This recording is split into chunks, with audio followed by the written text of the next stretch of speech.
A parched and forbidding wasteland to those who've journeyed through it over the years, the western Mojave is a harsh, inhospitable land of sometimes stunning contrasts.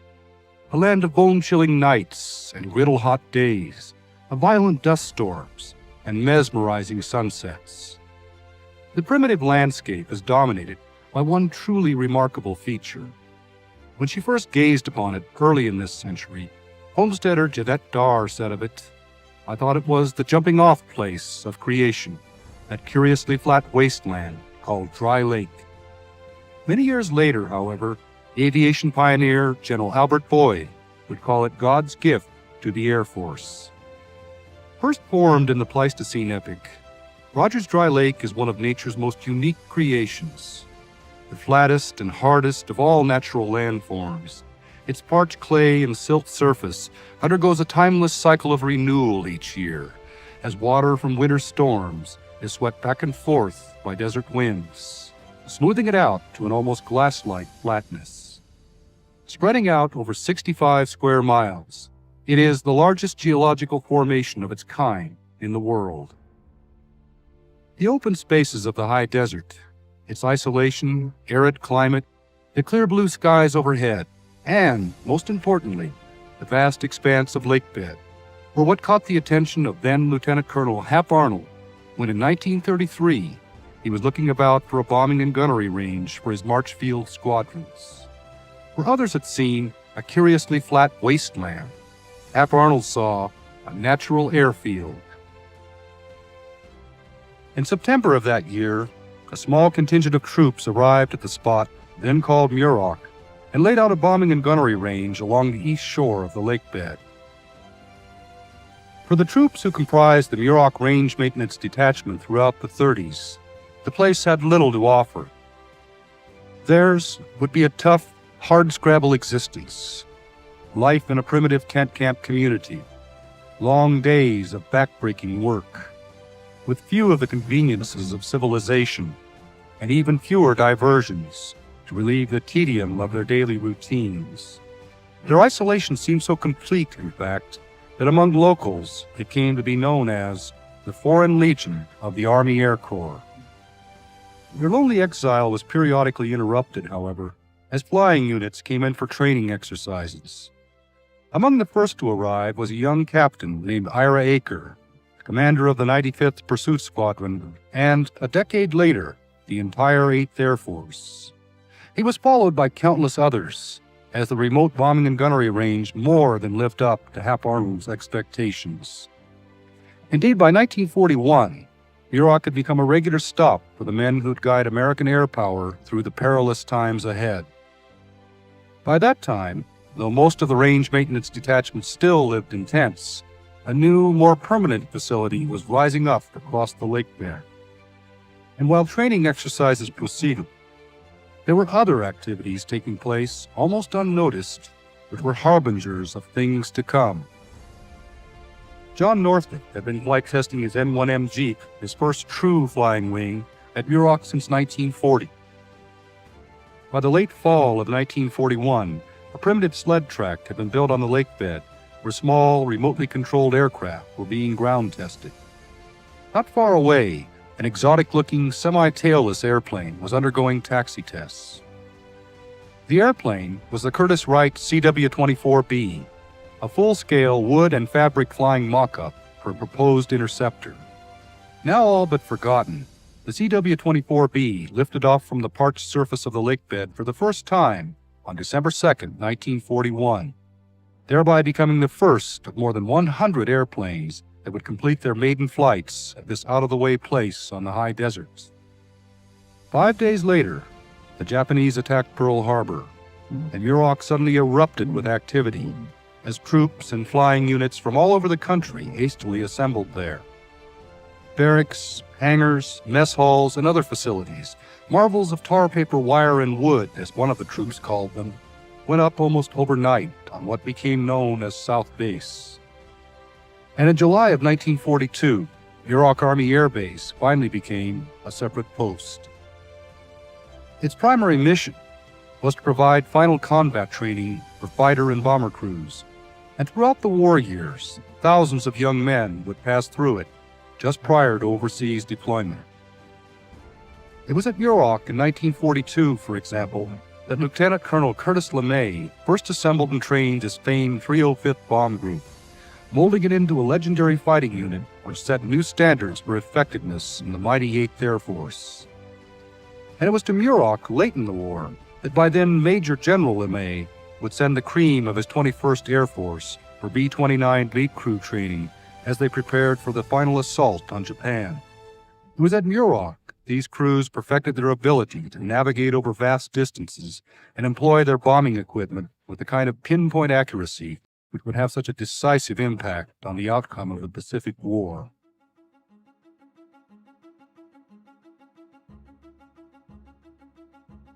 A much different type of mission had gotten underway at a restricted area just 6 miles to the north.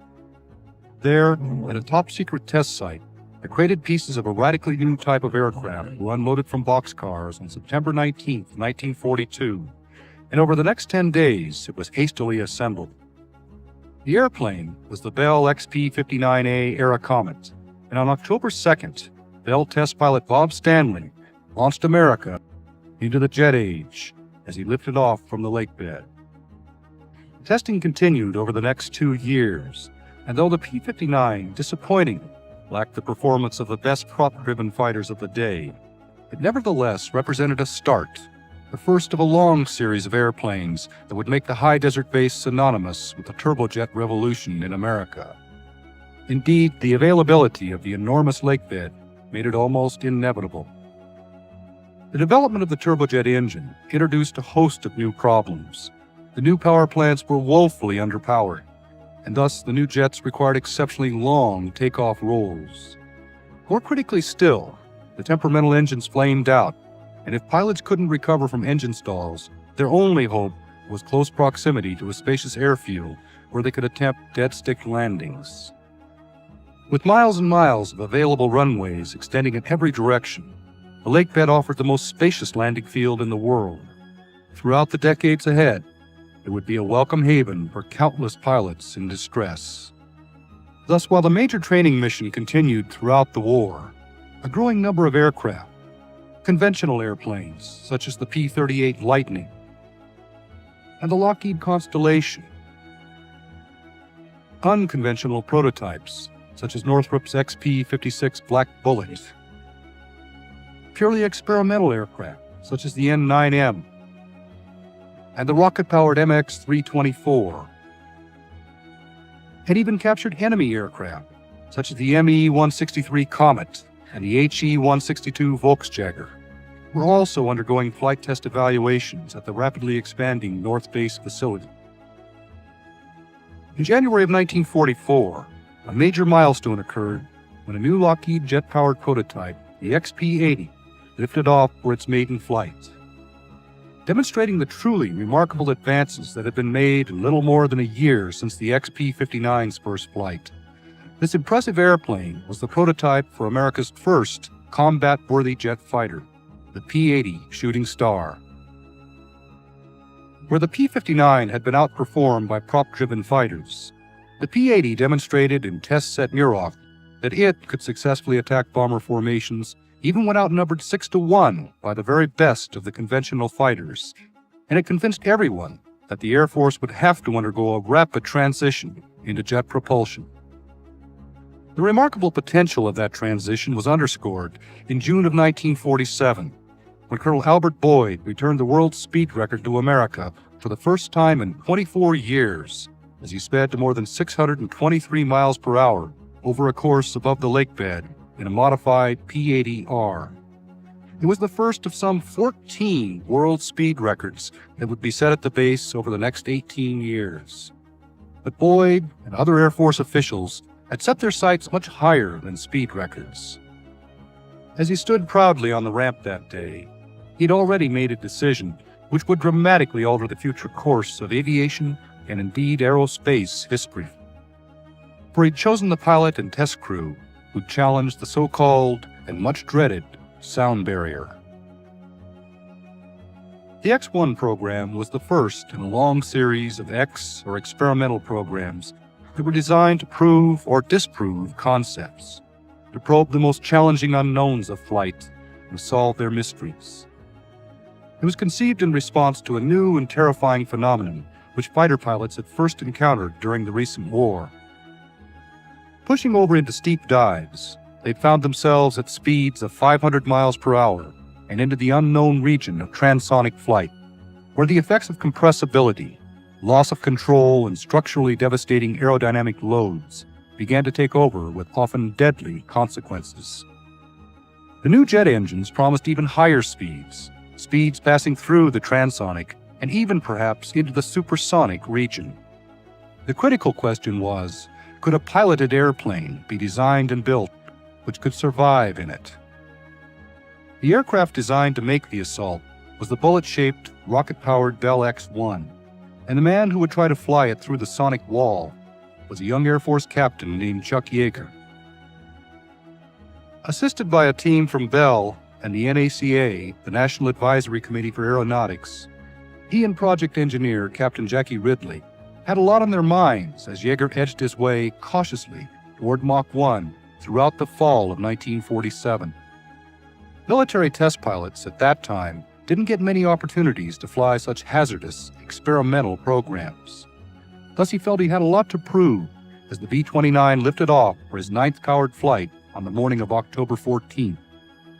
He'd already flown out to Mach 0.997, just a hair's breadth away from the sonic wall, and yet what lay ahead was still a mystery, and there were still many who thought that what he was attempting was tantamount to suicide.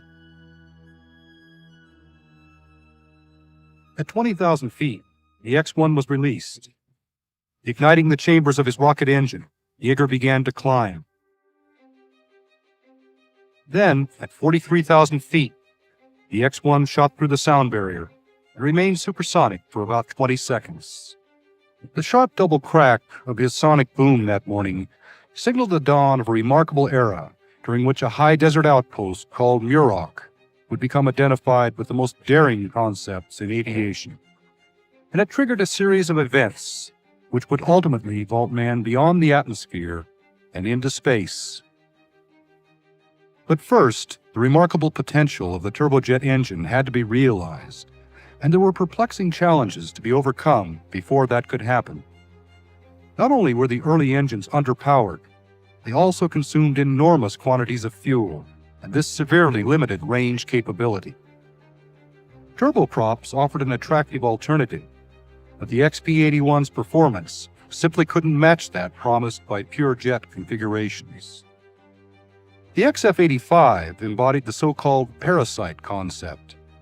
Designed to be carried in the bomb bay of a heavy bomber, it would be carried deep into enemy territory, released, chase off enemy interceptors, and then return and hook up with the mother ship. On the first hookup attempt, however, the test pilot was nearly decapitated.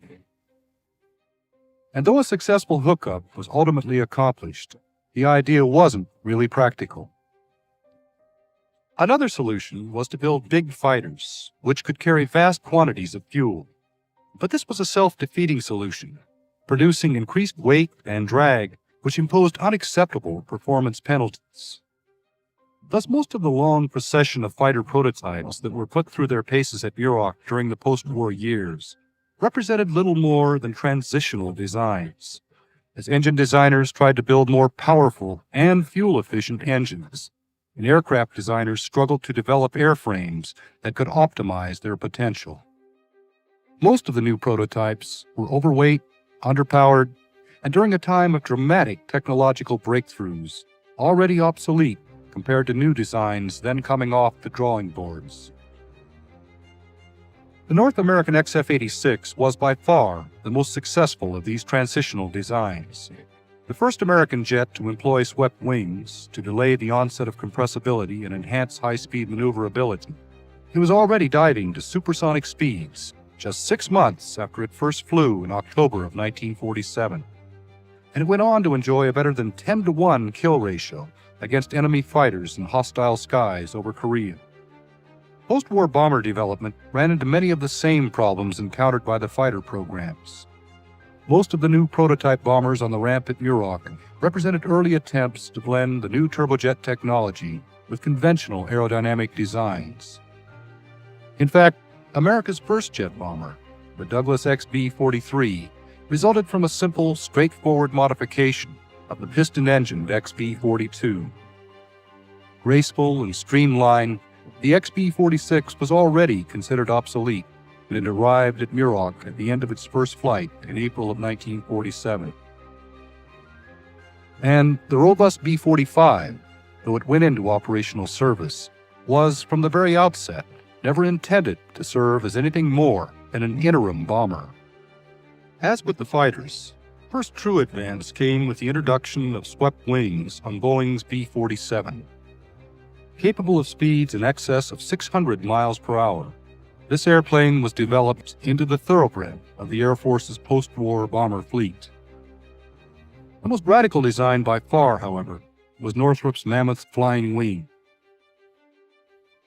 Originally designed with a complicated system of pusher props and designated the XB-35, it was ultimately reconfigured with jets and transformed into the majestic YB-49. The culmination of Northrop's attempts to build a pure flying wing, it represented a bold leap into the future, which those who saw it knifing its way through the skies over Muroc would never forget.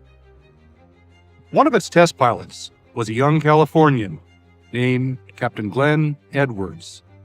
Along with Major Dan Forbes, he was flying one of the prototypes in June of 1948 when it broke apart in the sky northwest of the base. All 5 crew members were lost. In December of 1949, Muroc Air Force Base was renamed in honor of the young test pilot. As the base entered the 50s, the tempo increased dramatically.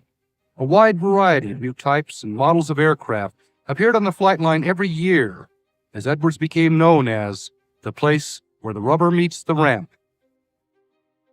It had long since become the de facto center of American flight research, and in June of 1951, that status was finally recognized officially, as the base was designated the U.S. Air Force Flight Test Center, and a $120 million master plan was implemented to build an entirely new main base complex north of the existing facility.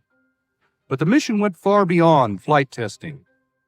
At the north end of the lake bed, tests were being run on a 2,000-foot deceleration track, where Colonel John Stapp and his team of aeromedical researchers were studying the human body's tolerance for G-forces and developing safety equipment that would save countless lives. Using himself as a test subject, Stapp ultimately proved that when properly restrained, the human body is amazingly resilient, as he went on to survive a 45G deceleration. The world's fastest railroad was in operation at the south end of the lake bed, likened to an outdoor wind tunnel because everything, airfoils and aerodynamic shapes to ejection systems and other aircraft components, could be tested in real-world conditions. The 10,000-foot high-speed sled track permitted speeds of more than 1,500 miles per hour.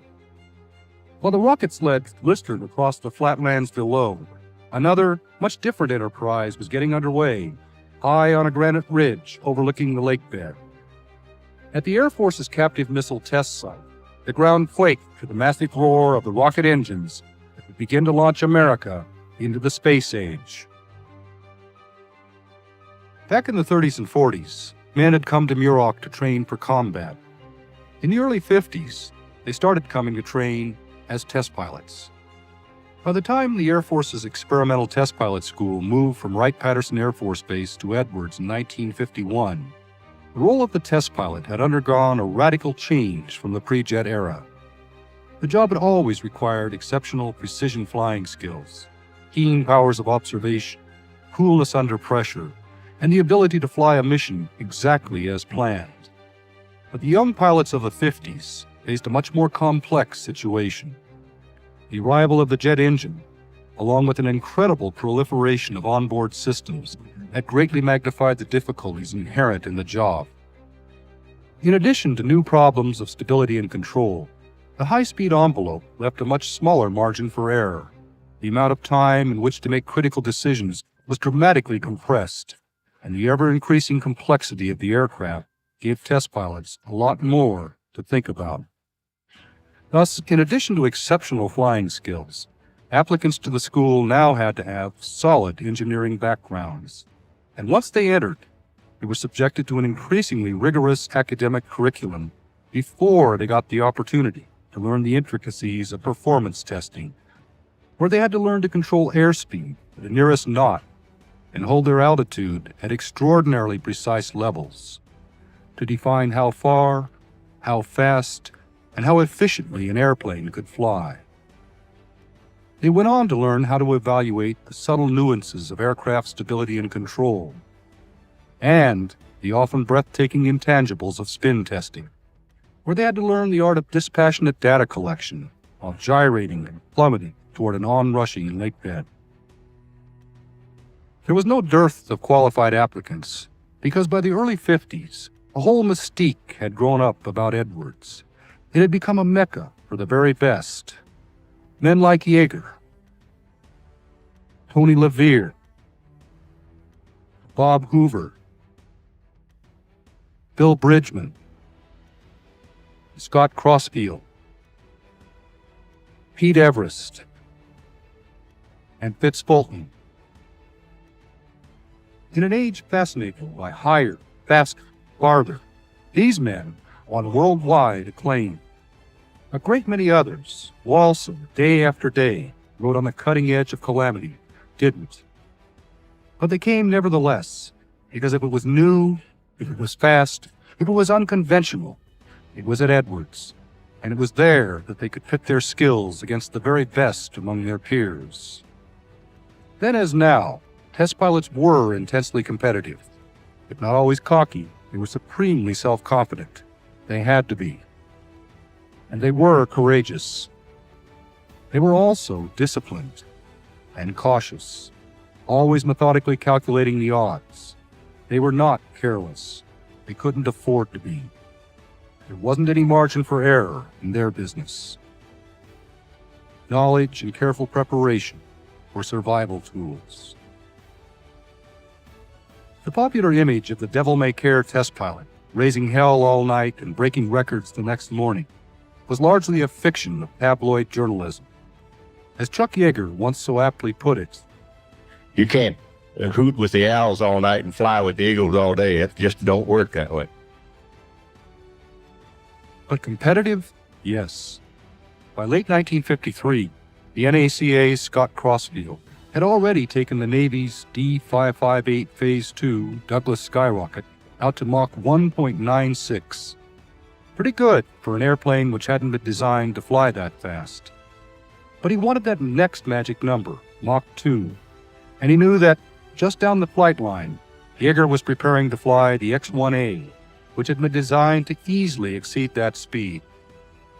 On November 20th, he went up knowing it would be his last chance, and flying an extraordinarily precise profile, he was able to hit Mach 2.005 in a shallow dive. 3 weeks later, Yeager went up intending to obliterate his rival's new record. And indeed he did. But shortly after hitting Mach 2.44, 1,650 miles per hour, he encountered something terrifyingly new as the X-1A tumbled violently out of control. It was called inertial coupling. The X-1A was literally spinning about all three of its axes. Somehow, after tumbling downward wildly for more than 40,000 feet, he recovered to level flight, and with superb flying skill, brought the airplane back to fly another day.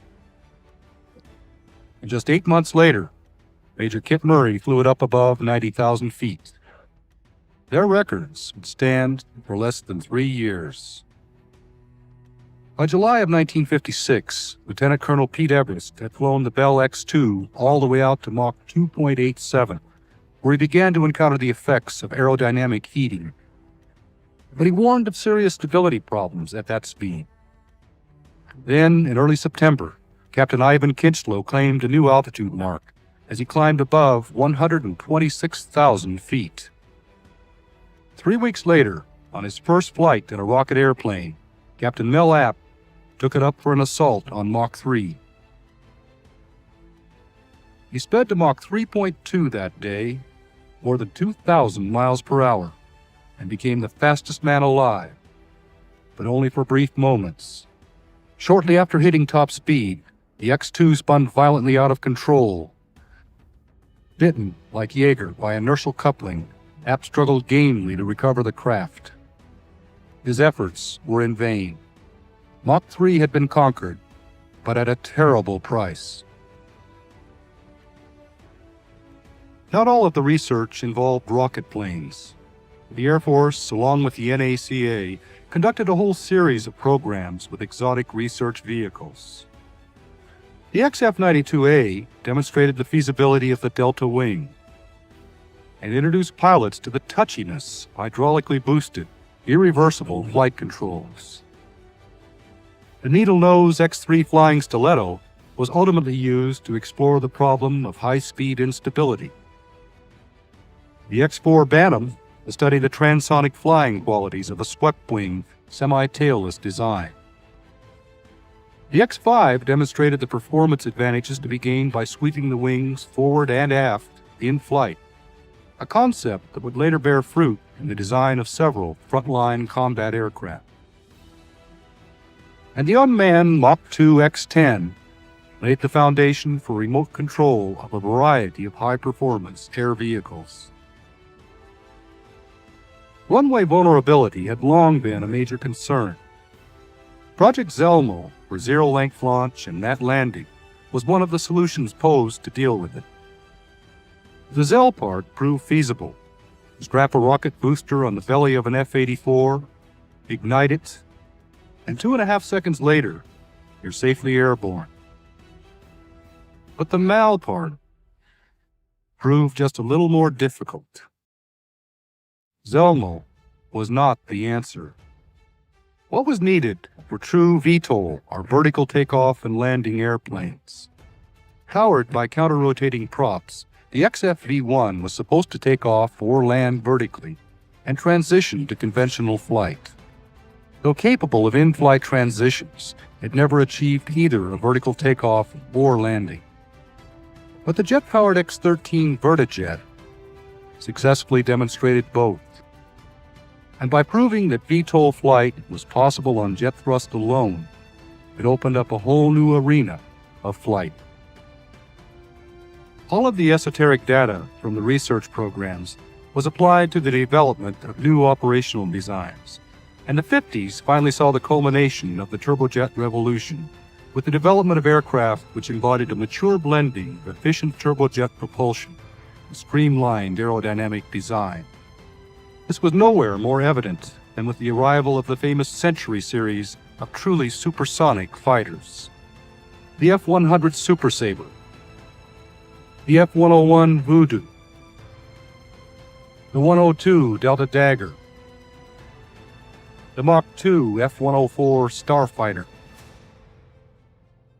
F-105 Thunder Chief, later known more simply as the Thud, F-106 Delta Dart, hailed as the ultimate interceptor, and the F-107 Ultra Sabre, the only Century fighter not to go into operational service.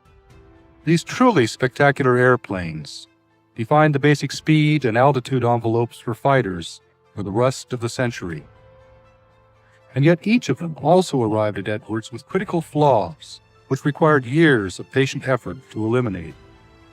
But of course, that's always been the purpose of flight testing. High-performance fighters were only part of the story. Test pilots and engineers refined the capabilities of everything, from a new turboprop heavy freighter, the C-133, to the extremely agile and versatile C-130, a classic design which would become the model for tactical transports.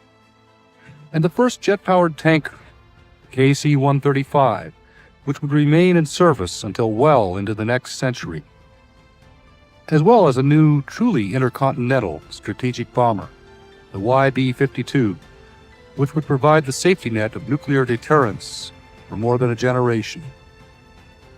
And by the end of the decade, the sleek B-58 Hustler, the delta-wing bomber, which would establish some speed and time to climb records which still have yet to be broken.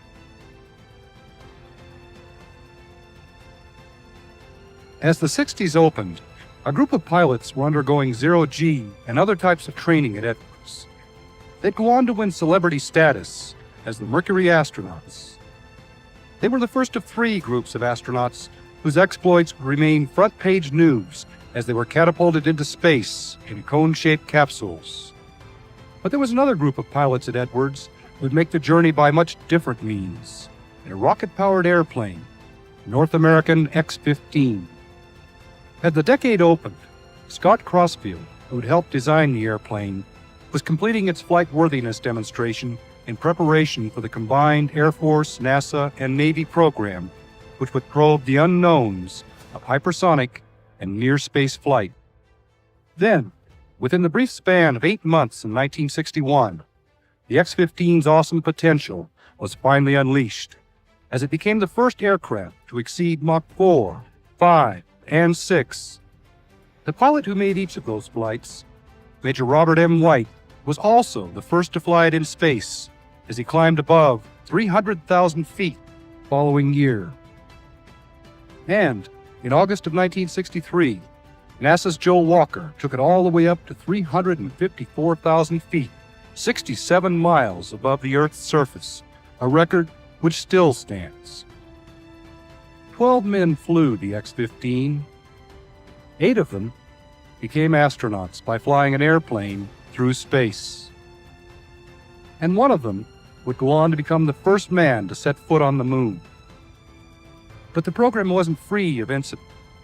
In November of 1962, for example, NASA's Jack McKay lost power shortly after launch and was forced to attempt an emergency landing on Mud Lake in Nevada with nearly full fuel tanks and without landing flaps.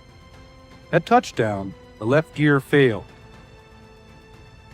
McKay survived the incident, but the airplane looked like a total loss. It was resurrected, however, as the X-15A2, and with a pair of jettisonable external fuel tanks to enable it to reach for higher speeds, and covered with a thermal protection coating, protected from the 2,000-degree heat expected at those speeds. Major Pete Knight took it all the way out to Mach 6.7, 4,520 miles per hour, one day in October of 1967. But at a speed more than twice that of a .50 caliber bullet, the thermal protection failed, permitting torch-like hypersonic air to incinerate parts of the ventral tail. And only by dint of his exceptional piloting skills was he able to bring it safely back. Charred by its wild ride through the inferno of re-entry, it would never fly again. And Pete Knight's record still remains the highest speed at which any man has ever flown in an airplane. As the pace of the space program gained momentum, there were all kinds of related activities at Edwards. At the NASA facility, for instance, they were testing an ungainly-looking machine, which symbolized one of man's greatest aspirations, the Lunar Landing Research Vehicle. And at the Test Pilot School, renamed the Aerospace Research Pilot School, students were now introduced to such arcane subjects as thermodynamics, orbital mechanics, and bioastronautics, and given training in a wide variety of machines designed to simulate various spaceflight conditions. The training they received served them well, and a great many of them, like Jim McDivitt, Frank Borman, and Michael Collins, would go on to make their marks in space. Spaceflight captured the nation's imagination, but the Flight Test Center was still in business to evaluate airplanes. A new supersonic trainer, the T-38 Talon. A rugged new fighter, the F-4 Phantom II, which went on to become a mainstay of the Tactical Air Command. A pair of new transports, the C-141 Starlifter, and its big brother, the gargantuan C-5A Galaxy. And a new Mach 2 fighter bomber, the swing-winged F-111. While those who tested these airplanes didn't get much publicity, their work could be every bit as thrilling as a Mach 5 re-entry in the X-15. Okay, it's spinning. That's a spin. Okay, it's a spin. Yeah. Okay, now go ahead. It looks like a step is right there. Yeah. Opposite rudder. Full rudder. Toward some of the full. Okay. Wait a minute. Keep the stick forward. Coming forward. 24. Going back into the spin, I think. Yeah, I think it is. All right. 22, deploy the spin chute. Now it's covered. You got it. Deploy the Deploy spin chute. The spin chute deployed. Came off. Shoot came off. 18 Shoot came now. off. You got it. Shoot failed. You got it. You did it. 16. Get out, Pete. 14.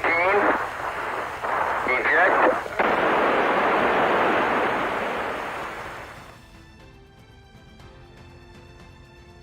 There were a pair of aircraft whose incredibly advanced capabilities still dazzled the imagination.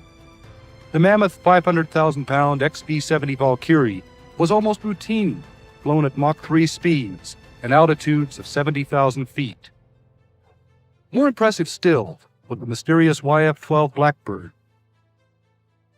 Predecessor of the legendary SR-71, this remarkable airplane was able to cruise for extended periods at speeds in excess of Mach 3 and at altitudes somewhere above 80,000 feet. On a single day at Edwards in May of 1965, it set no less than 9 world speed and altitude records without in any way taxing its full potential.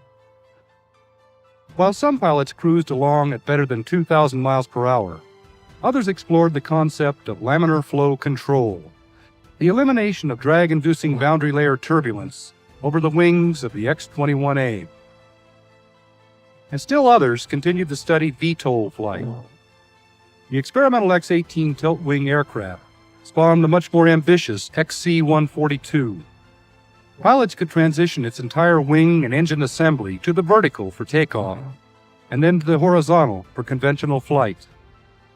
Though a feasible concept, the future still seemed to lie with jet thrust, and the XV-5 employed that thrust to drive counter-rotating fans within its wings to create vertical lift.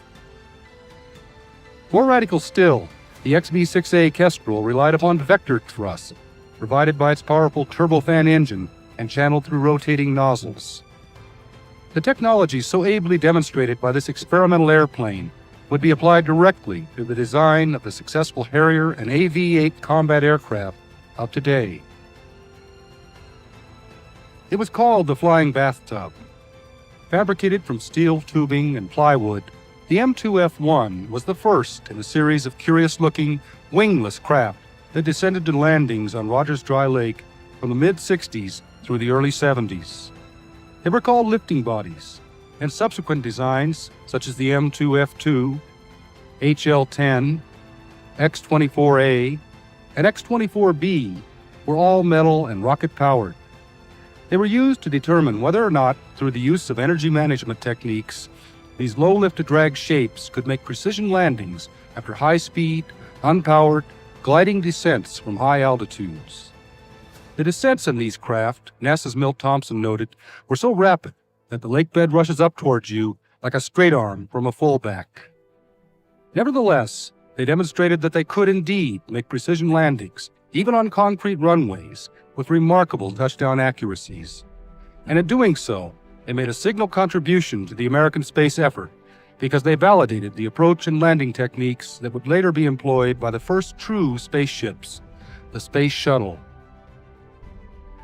Edwards witnessed the beginning of a new revolution during the 70s. Whereas in the past, the emphasis had been on making airplanes fly faster and higher, now it was on making them fly more efficiently. A wide array of new aerodynamic concepts and sophisticated systems based on high-speed computers made this possible. In the early 70s, NASA modified an F-8 Crusader to explore a new aerodynamic concept, the supercritical wing. Flattened on top and tapering downward at the trailing edge, the thin wing promised enormous performance advantages, permitting jetliners to increase their speeds while burning less fuel. The success of this program gave rise to the NASA Air Force F-111 Transonic Aircraft program, in which the concept was explored for possible military applications. The advent of compact, high-speed digital computers enabled NASA to explore the potential of fly-by-wire flight controls on another modified F-8. In addition to their speed and light weight, constantly active controls combined with electronic sensors could provide artificial stability, and thus relieve designers of the burden of having to build inherently stable aircraft, and focus instead on peak performance and agility.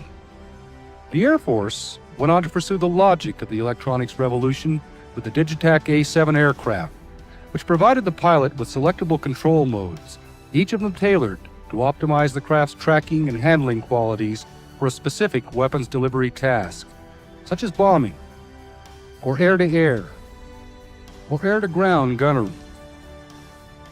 The advantages conferred by these and other new technologies were quickly applied to new operational designs.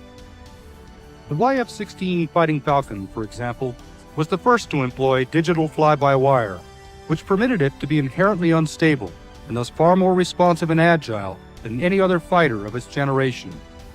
It also permitted the F-16 to be used as a testbed to investigate newer control-configured concepts, which could be applied to future generation fighter designs. While the YF-16 had bested the twin-engine YF-17 in the Air Force's competition for a lightweight fighter, the YF-17, impressive in its own right, would ultimately be developed into the Navy's very successful FA-18 Hornet.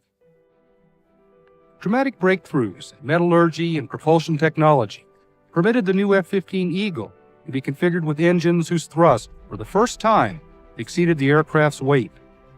The first Air Force fighter designed specifically for the air superiority role since the legendary F-86, its unparalleled performance, combined with its vast array of sophisticated radar and fire control systems, provided it with an unparalleled combat capability. It had also been years since the Air Force had dedicated an aircraft solely to close air support. That gap was filled in the early 70s when the YA-9 flew head-to-head against the YA-10 in a competition ultimately won by the A-10. Literally built around a 30mm cannon, the Thunderbolt II was developed into a combat system capable of delivering awesomely destructive firepower. While test pilots at Edwards evaluated the capabilities of a new advanced tanker cargo aircraft, the wide-body KC-10 Extender, flight researchers were also investigating the future of air transport with the YC-14 and 15. A pair of short takeoff and landing technology demonstrators embodying the latest concepts in aerodynamics, propulsion, and flight controls, which would be applied directly to the next generation of cargo aircraft. For the first time in more than 2 decades, the combat potential of a new intercontinental strategic bomber was also evaluated. The B-1A was designed to contend with the revolution in air defense technologies which had taken place since the late 50s. Instead of speed and altitude, elusiveness was now the key to the penetration of enemy airspace. And the terrain-hugging B-1 was designed to evade enemy radar by flying fast and low. Many said, however, that the day of the manned bomber was past, and in the late 70s, it was canceled. But to paraphrase Mark Twain, all reports of the demise of the manned bomber and the B-1 were quite premature. For the interim, an old warhorse, the venerable B-52, was updated with new avionics, tested as a standoff launch platform for sophisticated air-launched cruise missiles capable of navigating on their own over hundreds of miles of terrain, hitting a target on the center's Utah Test and Training Range with pinpoint accuracy. It would never fly in space, or even exceed the speed of sound, but the Shuttle Enterprise set the stage for sister ships that would. Launched from atop a 747 jumbo jet, it would make a critical series of unpowered approach and landing tests at Edwards during 1977 that paved the way for man's first gliding descents from outer space. And indeed, just 4 years later, in April of 1981, Edwards once again became the scene of high drama as the Space Shuttle Columbia's wheels touched down on Rogers Dry Lake after it had passed through a fiery re-entry at more than 17,000 miles per hour halfway around the globe. The shuttles marked the dawn of a new era in space exploration, the era of reusable space vehicles, true spaceships, and it seemed only fitting that Edwards, where so much aerospace history had been made, where so much of the work that had made the shuttle possible had been accomplished, that Edwards should be the site of its milestone flights. While shuttle operations proceeded, flight researchers at Edwards continued to advance knowledge in the aeronautical realm throughout the 1980s, as they studied the characteristics of unique aircraft, such as NASA's scissor-winged AD-1, which was tested to explore the possible performance advantages to be gained by pivoting an airplane's entire wing while in flight. Benefiting from remarkable advances in composite materials, the X-29 soared on blade-thin wings that actually swept forward so that Air Force and NASA researchers could explore the configuration's potential for enhanced agility, better low-speed handling qualities, and lower stall speeds. The Advanced Fighter Technology Integration, or AFD F-111, explored the performance advantages promised by a mission-adaptive wing. A flexible, absolutely smooth-surfaced, variable cambered wing, which could be configured to optimize maneuverability, performance, and fuel efficiency for each phase of the airplane's envelope. And the AFD F-16, which incorporated features permitting it to fly as no other aircraft had ever flown. A triplex digital flight control system and forward-mounted canards, for example, that permitted it to turn without banking. A voice-actuated command system, an automated maneuvering attack system, and a host of other new technologies applicable to the whole spectrum of tactical combat operations. The Air Force's short takeoff and landing and maneuvering technology demonstrator F-15 was yet another one-of-a-kind testbed. Configured with two-dimensional thrust vectoring and reversing engine nozzles, it demonstrated much enhanced agility and dramatically improved STOL capabilities. Over the years, veteran test pilot Fitz Polk had skillfully guided many a stricken ship to safe landings at Edwards. But in December of 1984, he was sitting in a cockpit on the ground as he intentionally guided a perfectly healthy 720 jetliner to a crash landing. The test was conducted to evaluate a fuel additive, which promised to prevent the ignition of massive fireballs. It obviously didn't work, and predictably, reporters called the test failure. They were wrong. Not only did it demonstrate the ineffectiveness of the additive, it also provided a wealth of information that would enhance flight safety in the future. One of the most spectacular events of the 80s, however, occurred not on the lakebed, but high over the Pacific, where Major Doug Pearson prepared to find the proverbial needle in a haystack as he launched a missile toward a satellite orbiting high overhead. Eagle 06 is in the recovery. Hey, how you beautiful son of a bitch! God, is that beautiful? F-15's all over the sky, a missile going up. Nail that Hummer. I had to do one little roll anyway. The anti-satellite missile scored a direct hit in a technological feat which might never again be duplicated. One-of-a-kind aircraft and events have become almost commonplace at Edwards over the years, but they represent only a small part of the center's workload. The primary job has always been to ensure that, if the need arises, American air crews will go into combat with the most effective and reliable operational aircraft in the world.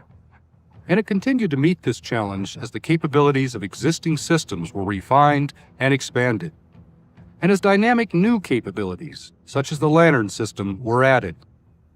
The painstaking development of this system at Edwards paid off dramatically, as Lantern proved it could deny adversaries the once comforting sanctuary of night. Because they're expected to have extended service lives, modern combat planes are designed with an enormous amount of growth potential, which will enable them to meet new requirements and keep up with the rapid pace of technological change. The modified F-16XL, for example, was proposed to meet a new requirement for a fighter combining air-to-air and interdiction capabilities. Its potential was compared with that of the twin-engine F-15 in an evaluation which ultimately resulted in the development of the new F-15E dual-role fighter, a craft which would go on to prove its remarkable combat effectiveness in the Persian Gulf. All airplanes, and especially highly sophisticated combat airplanes, suffer growing pains as they pass through the lengthy ordeal of development. The B-1B, revived in the early 80s, certainly had more than its share of critics throughout the decade. But it truly represented an amalgam of incredibly complex, state-of-the-art systems, and despite its critics, it was developed into the most potent penetrating bomber in the world. More impressive still, promising the ability to penetrate any airspace without the need for complex defensive avionics. The B-2 Advanced Technology Bomber was the first giant flying wing to soar over the base 4 decades. Its thin silhouette, compound curves, its stealth technology, promised the ultimate cloak of invisibility, even against the most sophisticated air defense radar systems. Like the turbojet engine 4 decades earlier, stealth technology promised to revolutionize the design and capabilities of combat aircraft. And as the Flight Test Center entered the 90s and began to face the tremendous technological challenges of the 21st century, it was engaged in the evaluation of a pair of competing designs which embodied the latest in that technology. The radically different appearance of the YF-22 and the YF-23 was really but a pale reflection of the quantum leap in capabilities which each represented. Built for stealth, they were also beneficiaries of the many technologies, innovative concepts, which had recently proven their worth in tests at Edwards. Indeed, they took them a step or more further and blended them into fighter prototypes whose stretched the imagination. To fighter jocks from any previous era, for example, the possibility that they could cruise at supersonic speeds without use of an afterburner was little more than a fantasy dream. In these aircraft, the dream became reality. Incredibly worthy opponents, only one could win. And in April 1991, the YF-22 was selected to project American air power into the 21st century as the Advanced Tactical Fighter. Flight testing such craft has become a remarkably complex operation. Where once, not so long ago, knee pads and pilot recall provided practically the only instrumentation, systems-intensive fighters are now instrumented for as many as 4,000 different parameters, and the data is telemetered instantly to the ground for analysis even before the pilot touches down. We're in an age of spiraling technology, especially in the burgeoning field of electronic systems, and this has created an information explosion which makes each flight test hour incredibly valuable and costly.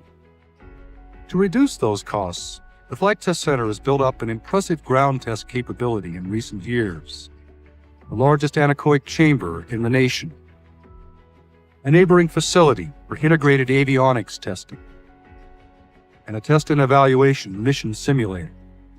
They comprise the core of a capability to thoroughly test a full range of onboard electronic systems on the ground before they're subjected to the real world of flight test, where indeed they'll always still have to ultimately prove their worth. Edwards has been called a place where dreams take flight. And truly, for more than 40 years, the Air Force, indeed the whole world of aerospace, has continued to meet its future in the skies above its sprawling expanse. The history of the base is a kaleidoscope of images representing man's greatest achievements in flight. There's a special feeling that one gets there, an awareness of continuity. The lakebed remains a welcome haven for pilots in distress. An uncommon sense of achievement and tradition, unforgettable links to the legendary past, and an overpowering feeling of expectation, of a limitless future, and almost an article of faith, the belief that if it can happen, it will probably happen here. The story of Edwards, then, is a fabric woven of change and continuity, and so well symbolized in the Flight Test Center's logo. For the legend at its base, ad inexplorata, Latin for toward the unexplored, is really more than just a motto. It represents a bridge between its past, its present, and its future.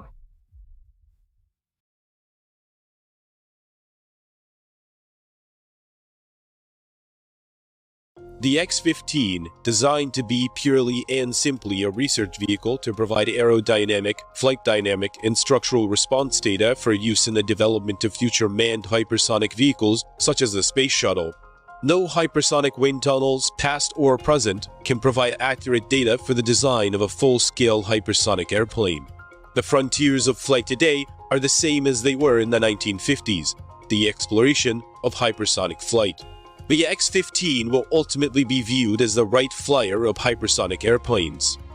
The X-15 flew to speeds and altitudes never previously achieved by winged vehicles.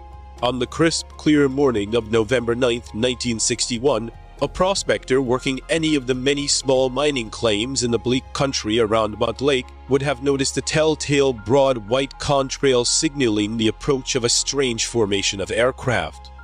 If his eyesight was particularly acute, he might have discerned a giant Boeing NB-52B Stratofortress arrowing through Nevada's dark blue sky, flanked by two sleek little fighters, a North American F-100 Super Sabre and a Lockheed F-104 Starfighter. As he watched, he might have seen a long black dart drop from the B-52, followed by the sudden boom and crackling rumble of an igniting rocket engine. Boosted by 60,000 pounds of thrust, it let the head of the big bomber and its chase planes, accelerating upwards as it burned a ton of anhydrous ammonia and liquid oxygen every 12 seconds. It arced into the trans-atmosphere, its white exhaust trail pointing like a finger toward the future. Not quite 90 seconds later, it was level at 102,000 feet, streaking towards Edwards Air Force Base in Southern California at Mach 6.04. Air Force test pilot Major Robert White had just become the first man to take an airplane to Mach 6, 6 times the speed of sound, flying the second of 3 North American aviation X-15 research airplanes. Slightly less than 8 minutes and 200 miles later, trailed by another F-104 chase plane, the X-15, its propellants exhausted and now the world's fastest glider, dropped into a steep curve to a landing flare and touchdown on runway 18, marked out on the hard-baked clay of Rogers Dry Lake, the world's largest natural landing site.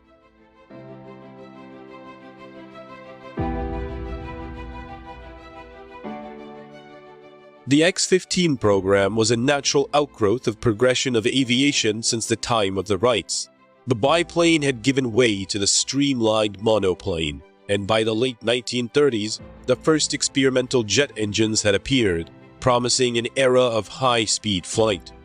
But as an airplane flew closer to the speed of sound, it encountered compressibility, the bunching up of air around it as it neared Mach 1, causing high drag, buffeting, changes in structural loads, and even loss of control and in-flight breakups.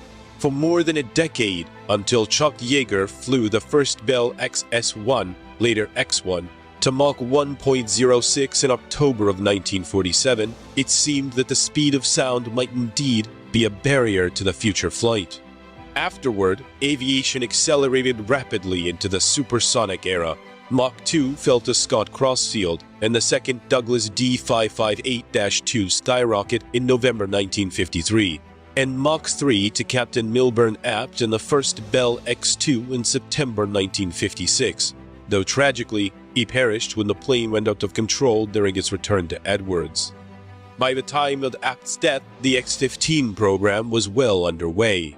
Its designers faced formidable challenges. Bell had built advanced variants of the X-1 that could excel at Mach 2 and 90,000 feet, and the swept-wing X-2 could climb above 125,000 feet.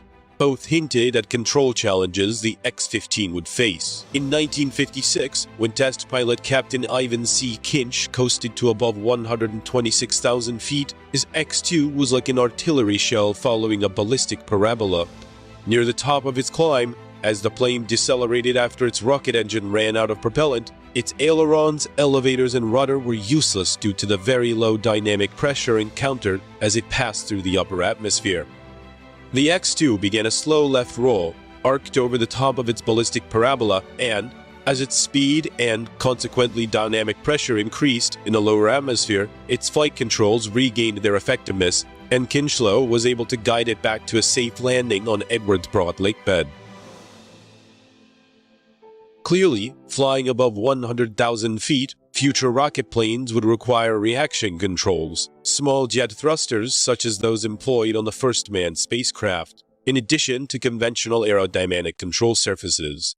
Aerodynamic heating and the high-altitude environment pose their own problems. Unlike supersonic flight, which is differentiated by the speed of sound and the distinctive crack of a sonic boom, hypersonic flight is characterized primarily by increasing aerodynamic heating with intensity hot airflows and sharply angled shock waves washing over the structure, their interactions producing even greater heat. The structure could not be conventional, for the plane would be subject to skin temperatures above 1,000 degrees Fahrenheit, necessitating extensive thermal protection. Inside the fully pressurized cockpit, the pilot would be more astronaut than airman, wearing a pressure suit and helmet capable of functioning in space-like conditions should cabin pressure be lost. Interest in hypersonic flight predated the supersonic revolution. The three great prophets of the space age, Russia's Konstantin Tsiolkovsky, the Romanian-German Hermann Oberth, and America's Robert Goddard, all advocated hypersonic airplanes as a means of flying into space, and German rocket enthusiast Max Valier, before his death and the explosion of an experimental rocket engine, recommended developing rocket-powered either planes as intercontinental airliners. In the 1930s, Austrian engineer Eugen Sanger and the mathematician Irene Brett undertook the world's first science-based hypersonic design, their so-called Silbervogel, Silver Bird. Proposed as a space transport and later as a global strike aircraft, it became an extraordinarily influential design study. Right after World War II, Joseph Stalin, according to a Soviet military defector, even sent a team into Western Europe on a fruitless mission to kidnap authors, hoping that Soviet Sanga planes would make it easier for us to talk to the gentleman shopkeeper Harry Truman. The combination of the Sanga-Brett study and example of the Nazi A4V2 ballistic missile greatly simulated post-war American, Soviet, and European interest in rockets, missiles, and hypersonic aircraft. While the Sanga-Brett study had been purely theoretical, the A4 program had extensively studied Mach 4 plus wing derivatives, one of which, the A4B, flew before war's end, though it broke up during its terminal glide to Earth. The Soviet-American race to develop atomic-armed ballistic missiles fostered heating and re-entry studies, evolution of the blunt body re-entry shape, and high-temperature materials research. It also encouraged studies of rocket-boosted winged global-ranging hypersonic vehicles, even orbital spacecraft. In America, from all this sprang the X-15 and X-20 programs, though the latter never flew. The roots of the X-15 reflected a broad base of military, industrial, and governmental research support. In 1951, Robert Woods, Bell Aircraft Corporation's chief engineer and a member of the National Advisory Committee for Aeronautics, prestigious aeronautics committee, called for development of new research airplane with performance similar to the A4's. His continued pressure led NACA's executive committee to endorse, a year later, investigating flight conditions between Mach 4 and Mach 10. The agency formed a hypersonic study committee under Langley Aeronautical Laboratory, now NASA Langley Research Center, engineer Clinton Brown, which subsequently advocated greatly expanded ground and flight research tests using models and specialized test techniques. The committee even suggested modifying the X-2 with a strap-on booster to increase performance above Mach 4, adding reaction controls for flight safety. Program delays and eventual loss of both airplane doomed that idea. In 1953, the Air Force's Scientific Advisory Board concluded the time is ripe for a Mach 5 to 7 hypersonic vehicle, and the U.S. Navy's Office of Naval Research issued a study contract to Douglas for a Mach 7 plus design, tentatively designated the D558-3. Air Force and Navy interest proved crucial to getting the X-15 program off the drawing board and into the air. The next year, 1954, marked the genesis of the X-15. Another NACA study team, headed by John Becker, undertook preliminary design of a Mach 6 rocket-boosted hypersonic research airplane. It had a nickel alloy and Connell structure, rocket-like four-fin tail, and off-shelf rockets from the Hermes program. Becker's study anticipated many of the X-15's features and encouraged NACA that summer to invite the military services to join with it in developing such an aircraft. In October, they formed the NACA Air Force Navy Research Aircraft Committee, subsequently known as the X-15 Committee. A joint program directive issued on December 23rd gave technical oversight to NACA and design and construction authority to the Air Force. The Navy and Air Force would jointly fund the effort. The Air Force supervised the design competition in 1955 between Bell, Douglas, North American, and Republic. Bell's Robert Woods, who had launched the company's earlier X-1 effort, might reasonably have expected his firm to win, since it had already built and flown the X-1, X-2, and X-5.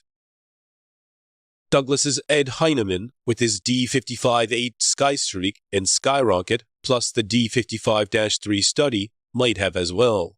Both companies produced relatively cheap designs, each promising to deliver 3 airplanes for a total cost of $36 million.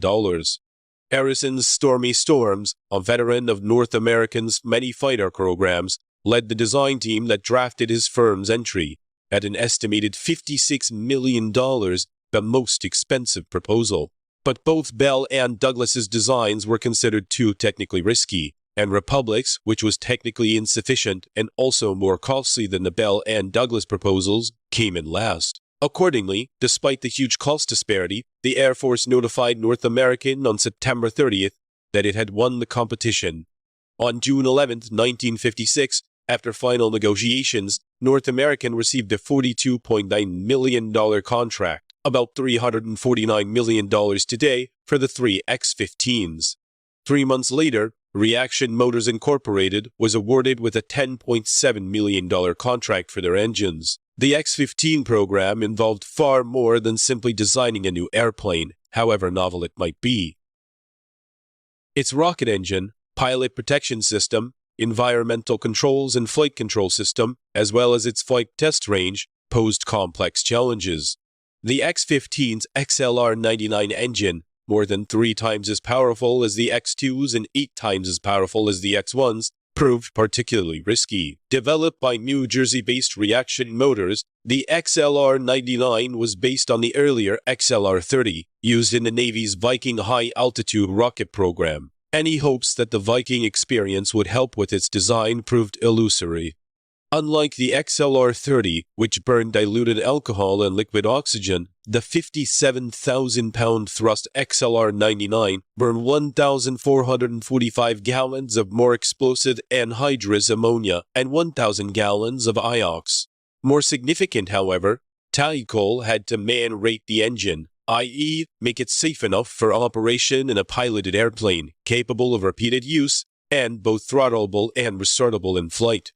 This was not easy to achieve, particularly as its high-speed turbopump, a potential source of disaster, fed the engine propellants at a rate of 167 pounds per second. Eventually, the XLR-99 became a reliable power plant with a rated operational life of about 1 hour, about 40 flights before requiring overhaul.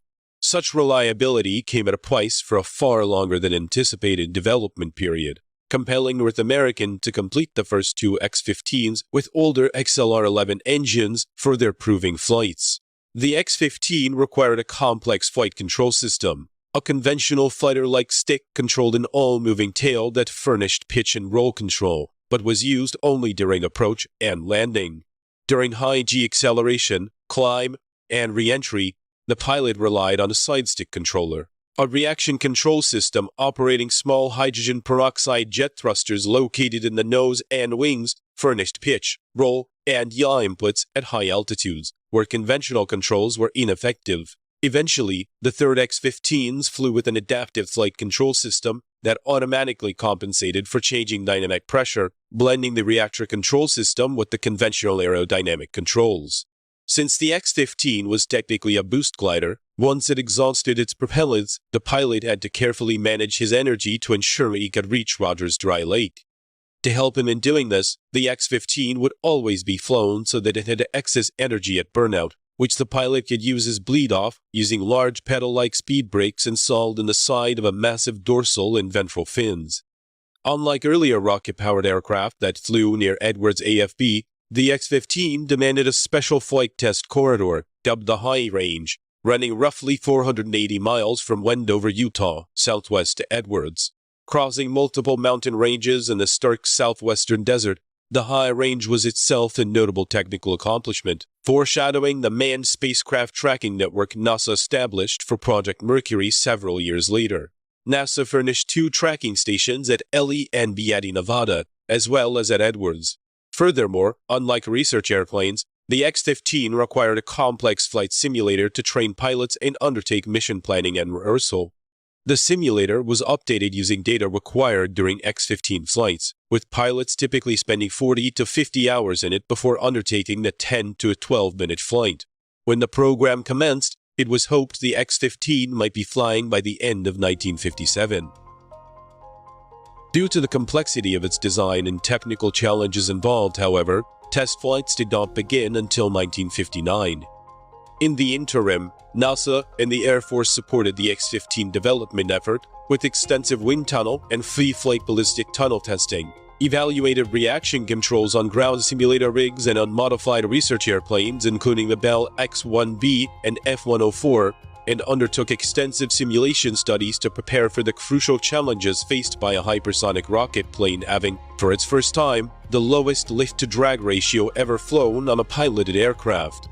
In October 1957, Sputnik had seized the public imagination, and the national debate over American science and technology that followed, NACA had given way to the space-focused NASA.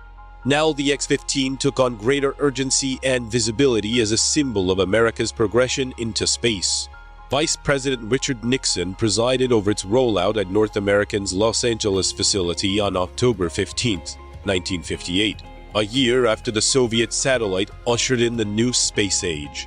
It was a remarkable-looking aircraft, burnished metallic black, with thin wings and horizontal tail surfaces, and, because of the directional stability requirements of high supersonic and hypersonic flight, large meat cleaver dorsal and ventral vertical fins, the lower half of the ventral surface jettisonable during landing approach so that the X-15's landing skids could be a reasonable size. Although planners had originally thought the X-15 would use a modified Convair B-36 as a mothership, the retirement of the B-36 and the availability of the more powerful and capable B-52A led to its substitution for Convair's giant intercontinental bomber. Early tests with the X-15 proved far from encouraging. Piloted by North American test pilot Scott Crossfield, who had been so dedicated to the project that, as it began, he left NACA for North American, the first X-15 AF-56-6670 made its maiden captive flight on March 10, 1959, followed by its first glide flight on June 8. During the landing approach, Crossfield encountered serious longitudinal control problems that pushed his piloting skills to the limit, necessitating adjustments to the boosted flight control system. The second X-15, AF-56-6671, made the type's first powered flight on September 17.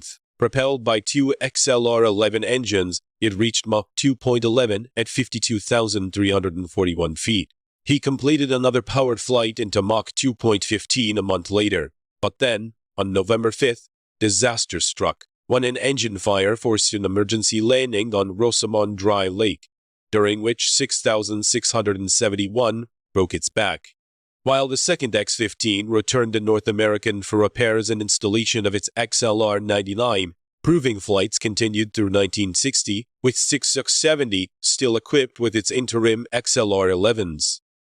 The third X-15, AF-56-6672, was the first completed with the big Tahical XLR-99. But during an Edwards ground test, the engine blew up, catapulting the rest of the airplane forward. Safe in its cockpit, Crossfield marveled at the X-15's strength and worried for the safety of crews trying to extricate him. The plane, like the second X-15, returned to North American for a rebuild. Not until November 15, 1960, 3 years late, would the X-15 fly with its XLR-99 engine, when Crossfield took 6671 to Mach 2.97, marking the end of its contractor flight test program. But now, the X-15 hits its stride. On March 7, 1961, Air Force Major Robert M. White became the first pilot to exceed Mach 4. He piloted the second X-15 across the hypersonic divide on June 23, attaining Mach 5.72. White completed a sonic trifecta by exceeding Mach 6 on November 9, as previously mentioned. Nor was the boyish airman the X-15's only record setter. On August 22, 1963, NASA research pilot Joseph Walker attained 354,200 feet in the third X-15, taking it into space. Marring this was a serious landing accident on November 9, 1962, that virtually destroyed the second X-15 and seriously injured NASA pilots Jack McKay, when an engine failure necessitated a heavyweight emergency landing on Mutt Lake. 6671 skid landing gear collapsed. Even this setback was turned to advantage, for NASA lengthened the X-15 and added provisions for 2 huge drop takes and a dummy supersonic combustion ramjet engine installation on the shortened lower vertical fin. Eventually, on October 3, 1967, Major William J. Pete Knight reached Mach 6.7 flying this aircraft, designated the X-15A2. During the flight, unanticipated heating led to multiple structural failures, causing the scramjet module to separate from the aircraft and damaging the fuel jettison system. Knight, a superlative airman, landed safely. Sadly, shortly after Knight's remarkable flight, the fastest by a piloted airplane, the 20th century, Air Force test pilot Major Michael Adams, was killed in the third X-15. On November 15, 1967, during a high-altitude flight, it entered a Mach 5 plus spin, and it broke well above Mach 4 during an inverted dive into the lower atmosphere. The accident stemmed from a fatal combustion of instrumentation and control systems failures, plus human factors. Less than a year later, on October 24, 1968, the X-15 completed its last flight, its 199th, flown by NASA pilot William Dana. NASA attempted a 200th flight on December 20th, but Edwards was typically swathed in snow. Planners took it as an omen and simply retired the craft. The first X-15 went to the National Air and Space Museum, where it may be seen in the Milestones of Flight Gallery, and the second, the fastest airplane of the 20th century, to the National Museum of the U.S. Air Force. Altogether, 12 distinguished pilots, Scott Crossfield, Robert White, Forrest Peterston, Neil Armstrong, Joe Walker, Jack McKay, Milt Thompson, Robert Rushworth, Mike Adams, Bill Dana, Pete Knight, and Joe Engel had flown the X-15 to speeds and altitudes never previously achieved by winged vehicles. Its research program consisted of an aerodynamic and structural heating investigation phase from 1959 through 1963, and a follow-on program utilizing the X-15 to carry experiments into the upper atmosphere or to hypersonic speeds. Much of the applications program benefited from the contemporaneous Apollo effort, but it also helped sensor and missile detection efforts. X-15 flights produced more than 700 technical reports, establishing a database still considered essential today, as hypersonics advances into the second century of flight. The X-15 was by no means a perfect research vehicle. Under some circumstances, it had dangerous flight characteristics, and heavy impact loads sorely tested its landing skids. During re-entry, in-flight reconnaissance effects could interact with its flight control system. Early on, researchers discovered gaps in panels that permitted the entry of hot hypersonic air into its structure, necessitating fixes. Cockpit outer window panels shattered from heat-distorted panel frame structural loads, forcing redesign, and its nose landing gear twice extended in flight due to thermal stress. There were several landing incidents and accidents, one major ground explosion, and, of course, the sad loss of the third X-15 with Mike Adams. But overall, as a product of the pre-computer design era and without the benefit of modern tools such as computational fluid dynamics and computer-aided design and manufacturing, the X-15 constituted a remarkable achievement and an astonishing productive research program bridging the age of flight and the age of space. Fittingly, two of its most distinguished pilots went on to greater fame in the U.S. space program. Neil Armstrong became the first man to walk on the moon, and Joe Engle became one of NASA's first space shuttle mission commanders. Today, Air Force and NASA researchers pursue Mach 6 hypersonic flight with the air-breathing Boeing Pratt & Whitney Rocketdyne X-51A Wave Rider scramjet research vehicle. Tellingly, its designation, X-51, was deliberately chosen and reserved to echo the X-15 and remind researchers of the remarkable aircraft that, a half a century ago, did so much to make hypersonic flight a reality.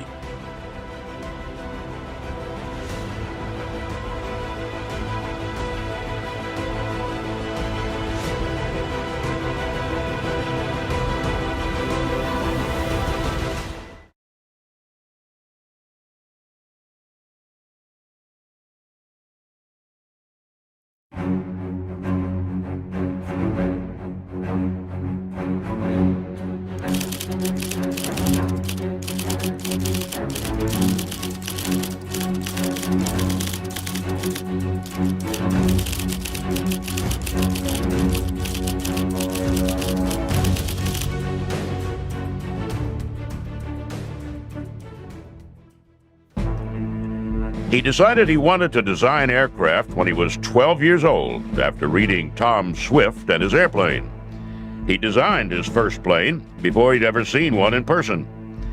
When he first applied for a job at Lockheed, the company turned him down flat.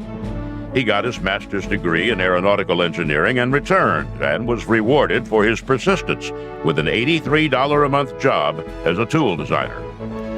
By the time his career at Lockheed ended 47 years later, he had built the most important aircraft research and design facility in the world.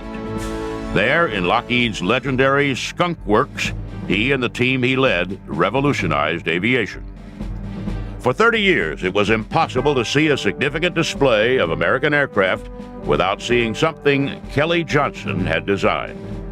Whether it was a fighter, bomber, transport, passenger liner, or even a spy plane, the odds were that he had designed at least part of it. Without question, he is the greatest aircraft designer in history. He is Clarence Kelly Johnson. Clarence Kelly Johnson was born in the town of Ishpeming in Michigan's Upper Peninsula on February 27, 1910. The son of Swedish immigrants, he got his Irish nickname from schoolmates after he stood up to the school bully. He had been dealing with some of the kids at the school calling him Clara, since his first name was Clarence. And he finally had his fill of it and decided to take reprisals on one of the bullies. And after he was finished, the kids in the schoolyard decided that he could no longer be a Clara, and instead they were going to find some more appropriate name. And since Irishmen were known at that time for their pugilistic skill, they decided to dub him Kelly. He designed his first airplane, which he called the Merlin Battle Plane, as a 12-year-old, and it won him a prize at school. He knew then that was what he wanted to do with his life. He paid $5 for his first flight, a 3-minute trip in a biplane that ended badly when the plane's engine conked out at 700 feet. When he got older, he worked in construction and in the Buick factory and saved his money. He took his savings to a flight school and asked to be taught to fly. The flight instructor, a cash-strapped barnstormer, refused Johnson's money and told the young man to spend it on college. Johnson enrolled at the University of Michigan just before the stock market crash in 1929 and supported himself washing dishes in fraternity houses. As an assistant in the aeronautical engineering department, he worked with the school's wind tunnel. The school allowed him to rent the tunnel out when it wasn't in use. Johnson charged $35 an hour and helped design a new, streamlined Studebaker model. He graduated in 1932 and tried to enlist in the Army Air Corps, but was refused. He returned to Michigan for his master's degree and, among other things, used the Michigan Wind Tunnel to help design aerodynamic racing cars for the Indianapolis 500. In 1933, he went to work for Lockheed in California as an $83 a month tool designer. Lockheed at the time was a deeply troubled company. It had just emerged from bankruptcy and had bet its future on the Electra, a two-engine transport. When Johnson arrived in Burbank, his boss asked him what he thought of the plane. Johnson looked and said it would be unstable and that he did not trust Lockheed's wind tunnel tests. Chief Engineer Hall Hibbard sent Johnson back to Michigan with a model of the Electra and a mandate to do his own study in his own wind tunnel. "See if you can do better," Hibbard told him. He did. After 72 tunnel tests, Johnson came up with a newly designed flap system and traded the Electra's single stabilizer for a twin tail. Those changes stabilized the Electra and helped make it one of the most successful airplanes of its time. Johnson returned to Lockheed a full engineer. Assigned as the Model 10 Electra's flight test engineer, he at last started flying on a regular basis. He befriended Amelia Earhart and advised her on several of her missions. She flew an Electra, and Johnson advised her on techniques of fuel mixing to help her get the best performance out of her plane. He continued to work on updates to the Electra through Electra Model 14, and was soon attracting attention outside of Lockheed. In 1937, he won the Sperry Award for outstanding achievements in aeronautics by a young man. That same year, Congress passed the Neutrality Act. That law was designed to keep the United States out of World War II. At the same time, those in the military had become convinced that American involvement in the war was inevitable. They threw as many of their precious dollars as they could into the design of new equipment. Lockheed won the competition to build a new fighter with a plane designed by Johnson, the XP-38. With two engines and a double fuselage, it was an unconventional aircraft that had its share of problems. In particular, its high speed and tight maneuvering sometimes created forces so great that they shattered the plane in midair. Once again, Johnson went back to his wind tunnel, and after making a few changes to the plane's design, it passed Army Air Corps muster and was ordered into limited production. Johnson, the designer, was 27 years old. In the late 1930s, Lockheed came back from bankruptcy largely on the strength of its commercial aircraft. The Electra in particular had built a profitable customer base. But if Lockheed was going to grow, it was going to have to build a successful military aircraft business. The P-38 was a start, though when the Army Air Force first awarded the contract, no one knew how many thousands of planes would eventually be built. In 1938, with Europe on the brink of war, the British sent a purchasing commission to the United States in search of military aircraft, particularly a long-distance coastal patrol bomber that could be used to hunt submarines. The commission, scheduled to visit several aircraft manufacturers, did not originally intend to visit Lockheed. Their schedule changed at the last minute, and Lockheed was invited to make a presentation, with only 5 days to prepare. During the 5 days of preparation for the Brits, Johnson showed what he was destined to become famous for: the ability to make something entirely new out of existing components, and to manage a project to completion with a ruthless eye to the deadline. He himself lived by the credo, be quick, be quiet, be on time. He was somebody who believed very much in getting good people and giving them the ability to do what they do best. He also believed in minimizing the number of people working on any one project. In only 5 days, Johnson and his crew not only redesigned the Electra to fit the needs of the Royal Air Force, they also built from scratch a full-scale wooden model of the plane, a civilian transport converted into a medium bomber. The Brits were amazed. They were so impressed by Johnson and his crew, they invited Lockheed executives to England to confer with the Air Ministry. Johnson went along.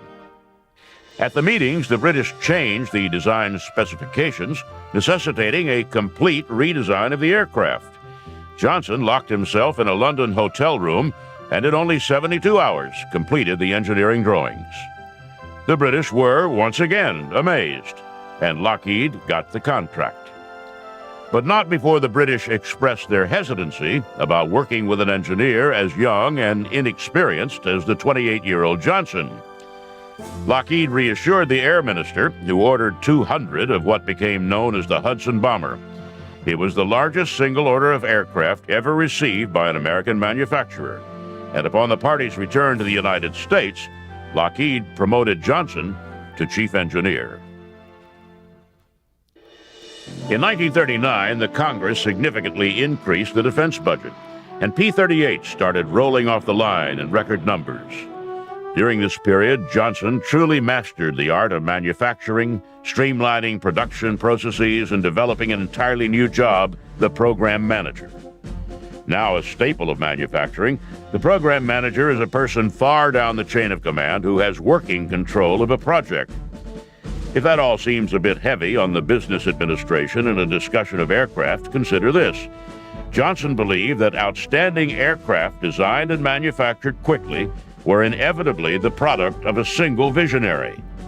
That visionary was usually, of course, Johnson. He was not someone who believed in development via committee. He was also somebody who hated lengthy reports and normally limited any report that was sent to him to 20 pages. He believed in brevity, he believed in clarity, and he believed in giving people the tools necessary to get the job done.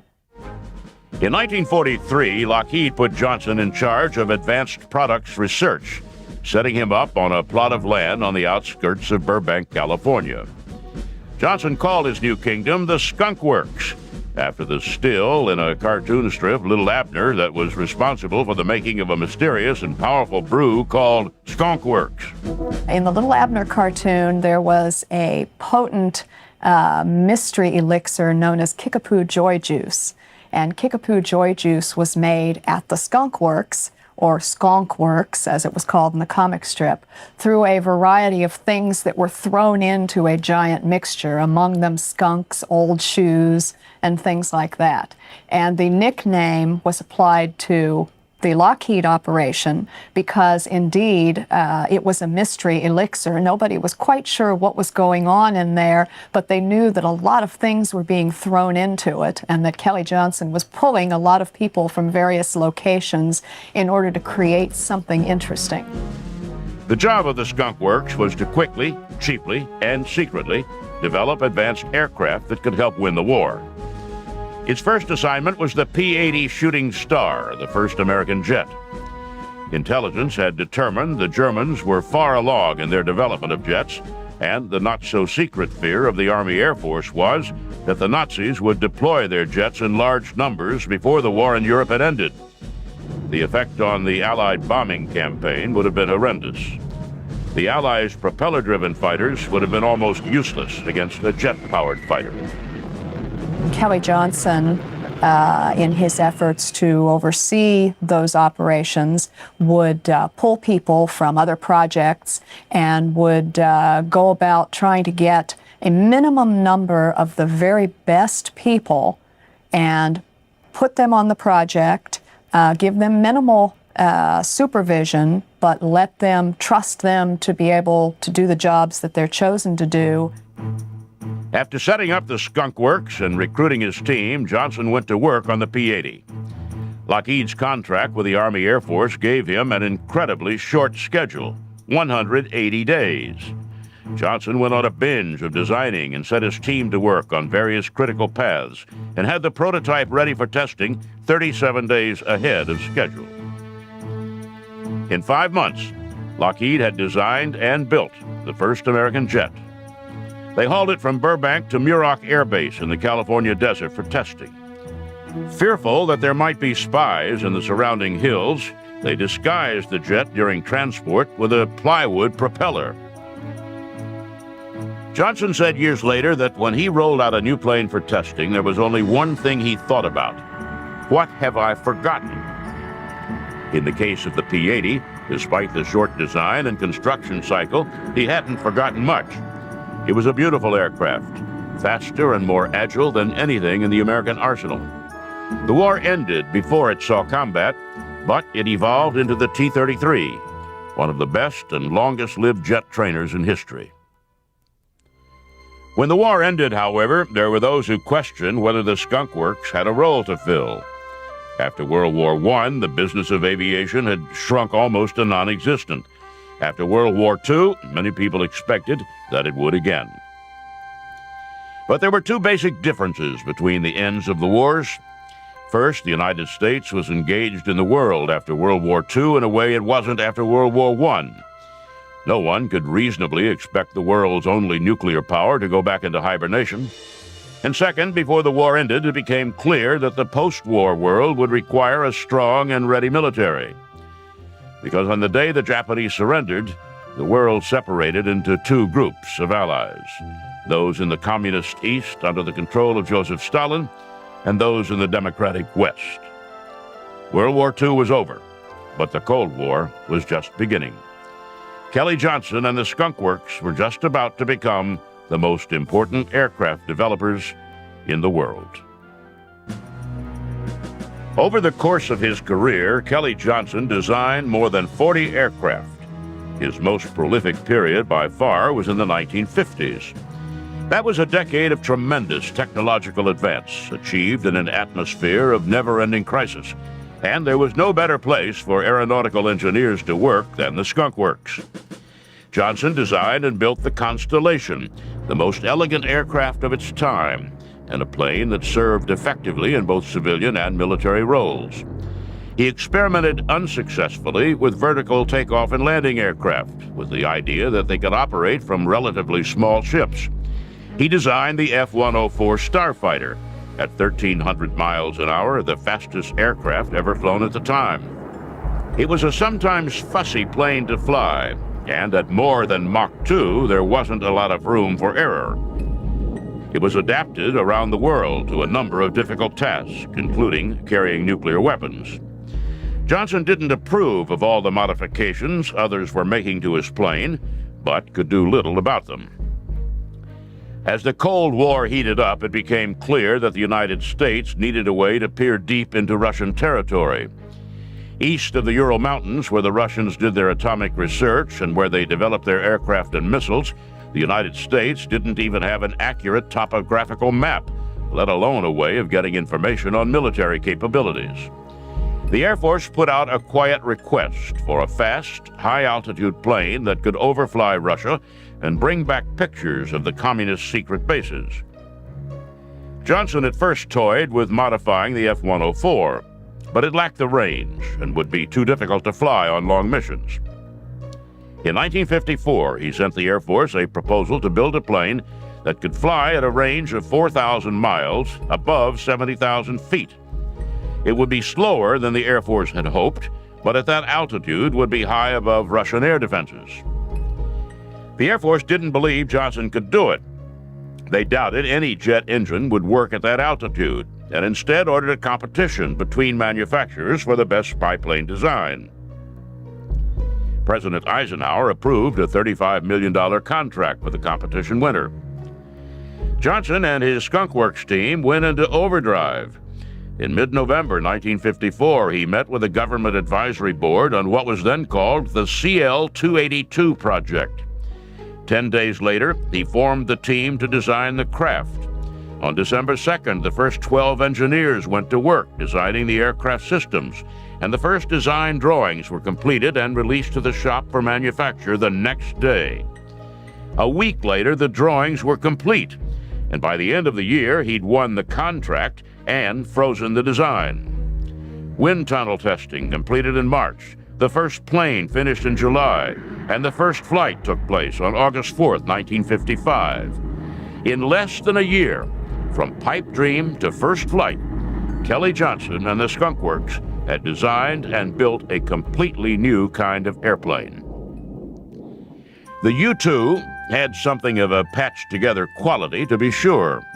The first ones cut weight by leaving out the ejection seat, and the balancing wheels on the wings dropped off at takeoff to lose a few more pounds. The engineers were still making modifications on the craft in the summer of 1956, when a young pilot named Francis Gary Powers saw his first U-2 parked on a taxiway at a secret base in Nevada. It had not been built to last, he said years later.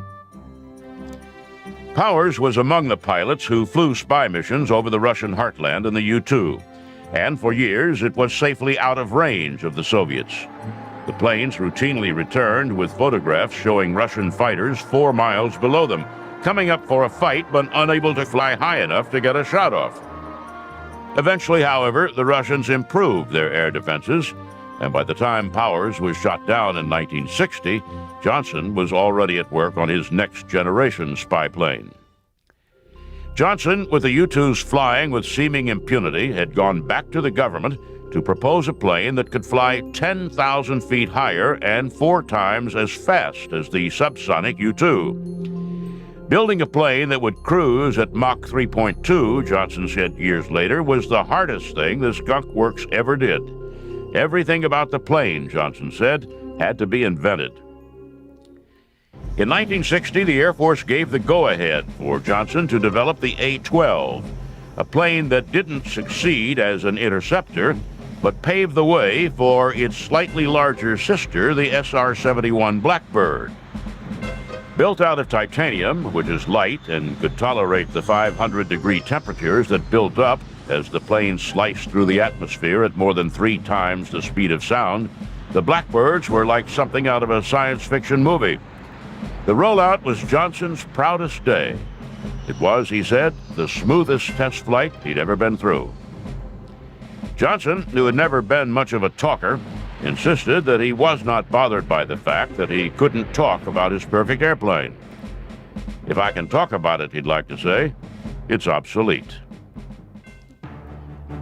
But years later, when word of the SR-71 had leaked out and the Air Force had stopped denying its existence, he took joy in its racing from New York to London, a distance of almost 3,500 miles in less than 2 hours.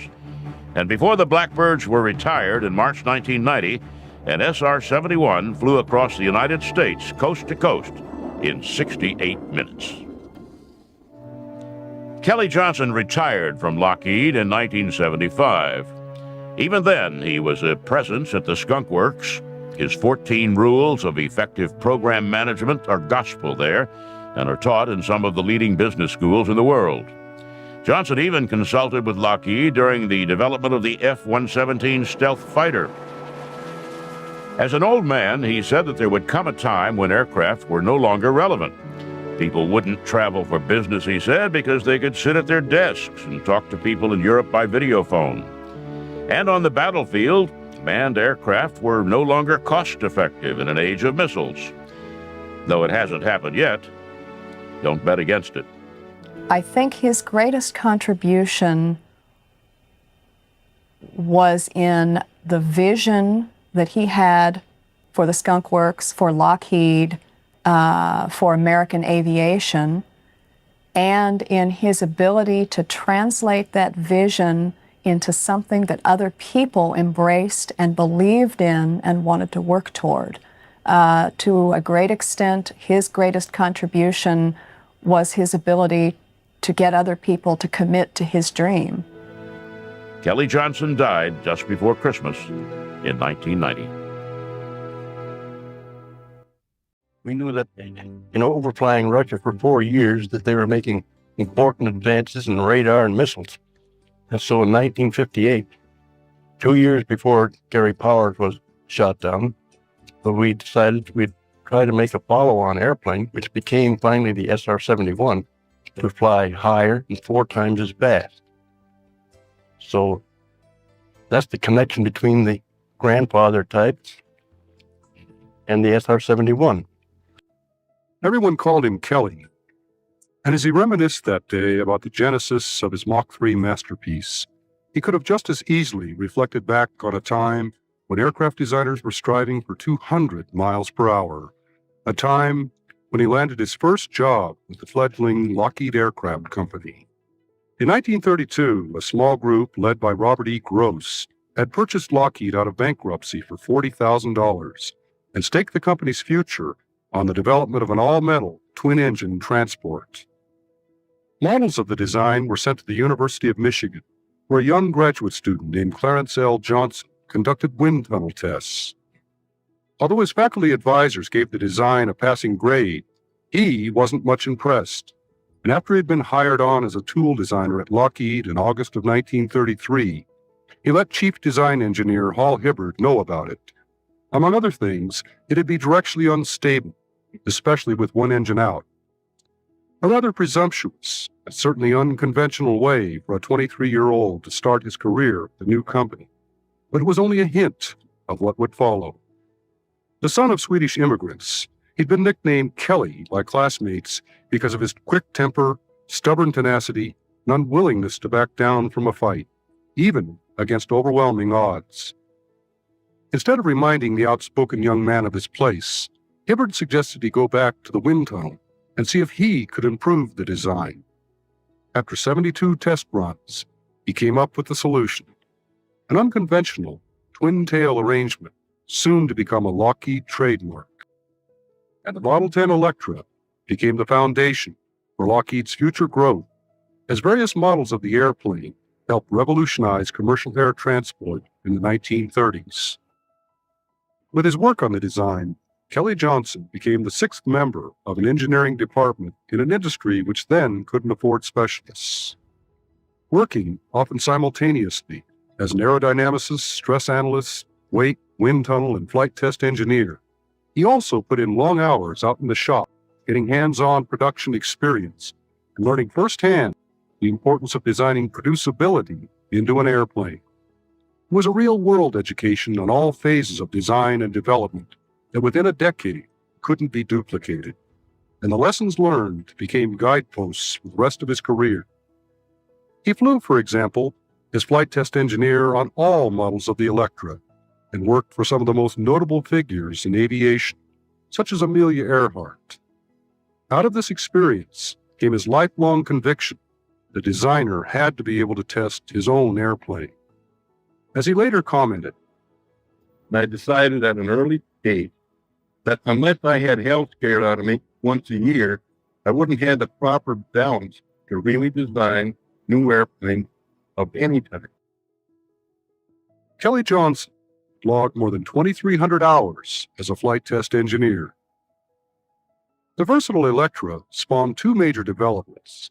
One was the XC-35, a modified Model 10, which in 1937 first demonstrated the practical feasibility of transforming the entire fuselage into a pressurized cabin to permit comfortable high-altitude flight. Johnson was Lockheed's flight test engineer on this project, gaining first-hand experience with problems of pressurization, and more important, with the tremendous possibilities pioneered by this aircraft. Possibilities to which he and Hal Hibbard began to give serious consideration. Meanwhile, the Model 14 Electra incorporated a number of Johnson innovations, such as the first practical application of Fowler flaps, which both increased the wing's lifting surface and served to permit slower, shorter distance landings, an achievement which won him the 1937 Lawrence Sperry Award. In 1938, the high speed and innovative features of the Model 14 attracted British interest in its potential as an anti-submarine patrol plane. But the requirements necessitated a major redesign. Johnson worked around the clock for 3 days, transformed the Model 14 into the Hudson bomber. The British ordered an initial batch of 250 aircraft, at that time the largest production order ever received by an American company. But there would be many more, 2,000 to the RAF alone, out of a total production run of nearly 3,000 airplanes. The Hudson put Lockheed into the big time. But even as production was gearing up, Kelly Johnson and his colleagues were well into other much more ambitious designs. The success of the pressurized XC-35 and the recognition that the next generation of air transports would be much larger, higher-speed, transoceanic aircraft inspired Johnson, Hibbard, and a small design team to lay out the now classic lines of the Model 49 Constellation in 1939. Using his soon-to-be legendary powers of persuasion, he convinced Lockheed to build its own wind tunnel, a decision that paid for itself many times over during the development of this design, as all aerodynamic problems were overcome early on, and not one external change had to be made to the actual aircraft. Hibbard was so impressed by Johnson's wizardry that he swore he could see air. Commercial development of the legendary Connie would be delayed by the war, and it first flew as the Army Air Force's C-69. This, however, provided time to refine the airplane so that at war's end, Lockheed was postured to capture a lion's share of the commercial market, and various models of the elegant Connie would continue to grace the world's airways into the late 1950s. At the time he laid down the basic design of the Constellation, Johnson was already well into another path-breaking project. In early 1937, responding to an Air Corps requirement for a high-altitude interceptor capable of 360 miles per hour, Johnson and Hibbard hastily conceived some possible configurations, depicted here in one of Kelly's rough sketches. As Johnson observed many times, in design, you're forced to develop unusual solutions to unusual problems. Their decision to go with an unconventional twin-boom configuration was dictated by another axiom: design features are the creatures of necessity. The twin booms evolved as a logical development of engine nacelles which had to be extended to house the liquid-cooled engines, turbo superchargers, radiators, and main landing gear. It seemed logical, then, to simply extend the nacelles into booms which could carry the empennage. Their novel approach produced a winning design, and when the XP-38 was finally rolled out in January of 1939, its sleek lines bespoke speed. And when Lieutenant Ben Kelsey took it up for its maiden flight, it delivered an impressive 403 miles per hour, far exceeding the requirements. Thus began the saga of the P-38 Lightning. The first American aircraft able to fly at such speeds, it offered dazzling performance and a host of new problems. For as it peeled over into dives at high altitudes, it could hit speeds approaching 500 miles per hour. In this region, the aircraft began to violently shake and nose over into increasingly steeper angles, and control forces became so heavy pilots couldn't pull out. Tragically, some never recovered. Kelly Johnson wasn't taken by surprise. Although many insisted it was tail flutter, he immediately recognized it as the then little understood phenomenon of compressibility. At 500 miles per hour, localized airflow over certain parts of the aircraft was reaching supersonic velocity, and this produced shock waves and serious problems. The P-38 was the first aircraft to encounter this, and so little was actually known about it that Johnson launched exhaustive wind tunnel studies and an accelerated dive test program headed by Chief Test Pilot Milo Burcham. After more than 2 years, he finally identified the problem as shock stall on the wing, which reduced lift and increased drag, thereby inducing the nose-down tuck. Typically, he was quick to devise a cleverly simple remedy: a dive flap mounted to the main wing spar that, when deployed, generated a positive pressure field, immediately restoring lift and a nose-up pitching moment. Flown on every battlefield, the P-38 excelled in combat. Christened the fork-tailed devil by Germans, the versatile fighter, combining speed and load-carrying capability, proved adaptable to a wide array of combat roles, and its long legs made it ideal for the vast reaches of the Pacific, where it destroyed more enemy aircraft than any other Allied fighter. Impressive though it was, Kelly Johnson was never satisfied with it. He'd long foreseen the inherent limitations of prop-driven aircraft, and though unaware of developments in Germany and England, where turbojets had already been successfully developed, he decided that props had to go. Thus he and Hibbard became the first in this country to seriously pursue the possibilities of turbojet propulsion, when in 1939 they asked Nathan Price to design an experimental turbojet power plant. Design of the L-1000 got underway in 1940, and by 1942, Price had come up with a truly advanced design, a high compression ratio, twin spool, axial flow power plant promising an extraordinary 5,100 pounds of thrust. Meanwhile, Johnson and a young engineer named Willis Hawkins led a design team that came up with the L-133, a truly radical twin-engine stainless steel aircraft featuring thin wings and canard surfaces and projected to achieve 625 miles per hour at 50,000 feet. But surprisingly, when Johnson submitted a proposal for development of the engine and airframe in March 1942, the Army Air Forces showed little interest. Although launched long after his effort, top-secret development of an American turbojet fighter powered by a British Whittle engine was by then already underway. The Bell XP-59A first flew at Muroc Army Air Force Base on California's high desert in October of 1942, but it proved to be underpowered, overweight, and scarcely optimized for jet flight, and early on, the Army Air Forces decided that it wouldn't meet frontline fighter requirements, though Bell didn't yet know this, and the testing continued.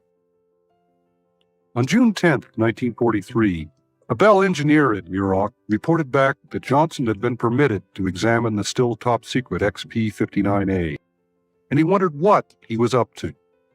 Unbeknownst to Bell, the Army Air Force had already asked Lockheed to submit a proposal for a simpler, single-engine jet fighter built around a 3,000-pound thrust Halford H-1 engine, which would be capable of frontline service.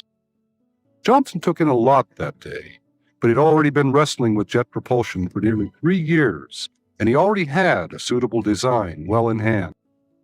When he made his proposal at Wright Field on June 18th, he made the astounding promise that he'd deliver an aircraft within just 180 days. Getting immediate approval, he was cautioned that the utmost secrecy was required.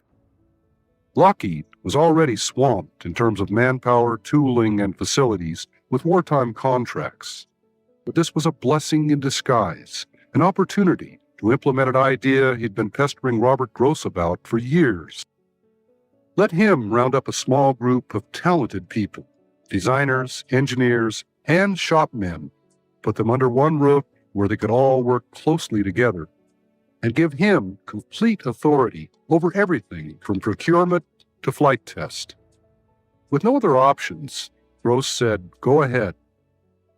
Stealing people from around the plant, just 28 engineers, including himself, and 105 shopmen, he also built a small facility out of discarded shipping crates, using a circus tent for a roof. On June 19th, he laid down the principles under which the project would operate.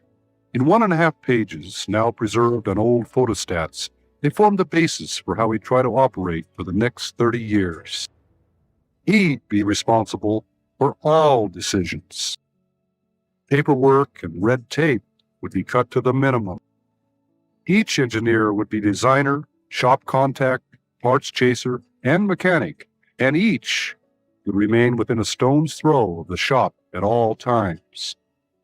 There'd be but one object: to get a good airplane built on time. The daily log indicates that 2 days later, he laid out the horizontal structure of the organization. No pyramidal, multi-tiered layers of management. Each project engineer and the shop foreman would report directly to him. And in fact, he'd be looking over everyone's shoulder. He wanted information direct from the men doing the work. And if they had questions, they'd get decisions immediately on the spot. He'd promised the airplane in 180 days, as would become his custom. He gave his men 150. The clock started ticking on June 23rd. Forcefully reminded that simplicity is the keynote of good design, the designers jumped into their work. But this was a new kind of operation, and instead of moving from stage to stage, the schedule demanded an extraordinary degree of concurrency. With finished detailed design still many weeks away, the mock-up was started on June 30th and completed by July 17th. By then, milling and fabrication of parts and the construction of jigs to assemble a prototype was already well underway, and by July 31st, the bulkheads were going into the jigs. And section by section, the airframe started coming together. Throughout this period, however, the design process continued. As concurrent wind tunnel tests revealed problems, the wing and the engine air inlets were the biggest headaches. He'd gambled on the wing, a laminar flow airfoil that had never before been tested on an airplane. And of course, nobody had had any experience with inlets.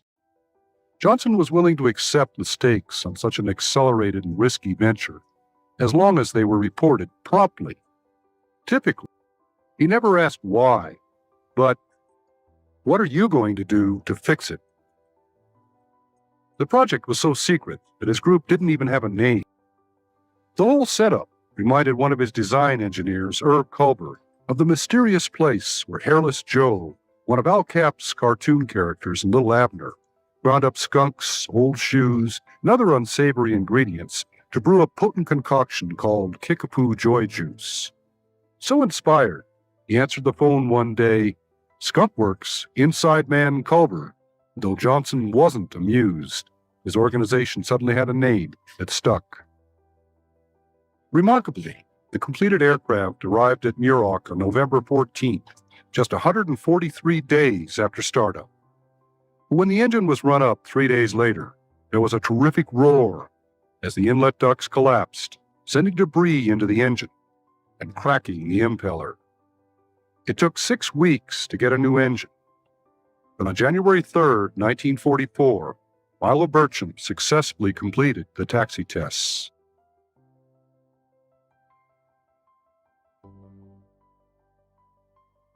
And 5 days later, in the chill of the morning on January 8th, Johnson, in white coveralls, overcoat, and stocking cap, worked intently with his crew preparing for the first flight, as over 100 Skunk Works employees stood atop a hill looking on. He wanted everyone who'd worked on the airplane they now call Lulu Bell be on hand. He told Burcham, "Just fly her, Milo. Find out if she's a lady or a witch." 9:15, he took off.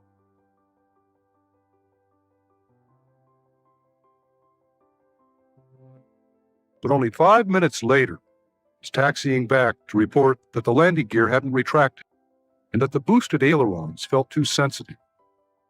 While the gear problem was being fixed, Johnson assured him that the control sensitivity was normal, and at 10 o'clock he took off again, and this time put on a dazzling 20-minute display, attaining a top speed of 490 miles per hour and reporting a roll rate of 360 degrees per second. Back on the ground, he was able to report that Lulu Bell was indeed a lady. The XP-80 ultimately became the first American aircraft to exceed 500 miles per hour, but this was only the beginning. For months, Johnson had been working on a larger, more advanced version with a 4,000-pound thrust General Electric I-40 engine, promising much greater speed. He promised the XP-80A just 150 days and delivered it in 132. But as Tony LeVere taxied in after the first flight on June 10th, he'd had a few surprises. Center of gravity miscalculations had caused porpoising. A faulty pressurization valve had channeled 325-degree engine bleed air into the cockpit. And malfunctioning flaps put the airplane into violent rolls. Only his superb flying skills allowed him to bring it back, and Johnson was so grateful he doubled LeVere's bonus, a gesture pointing up the special relationship between them, and indeed between Kelly Johnson and all of his test pilots. Unlike so many of his peers, Johnson both understood and appreciated what his pilots did. He flew with them whenever possible, shared their concerns, always listened, and then acted on their recommendations. The XP-80A's problems were quickly remedied, and it went on to become the prototype for America's first operational jet fighter. Though it wouldn't enter combat in World War II, the P-80 Shooting Star would deliver awesome performance. In January of 1946, for example, Colonel William Council completed the first non-stop transcontinental jet flight covering 2,450 miles in a record 4 hours and 13 minutes, at an average speed of 580 miles per hour. In June of 1947, flying a specially modified P-80R, Colonel Albert Boyd completed 4 runs over a speed course at Muroc, averaging 623 miles per hour, and reclaiming the world speed record for the United States for the first time in 24 years.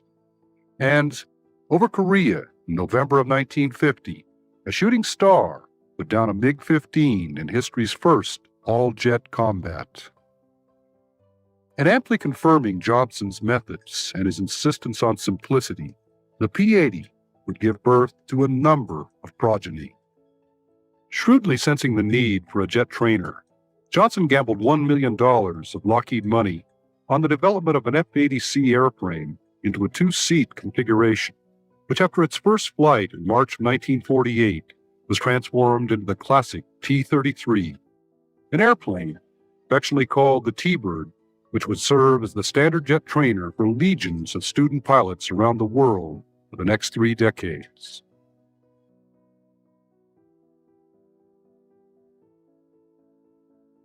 In response to an urgent Air Force requirement for an interim all-weather interceptor, the T-33, in turn, served as the basis for 3 different models of the F-94 Starfire, which filled a critical void while newer designs specifically tailored for that role remained under development in the early 1950s.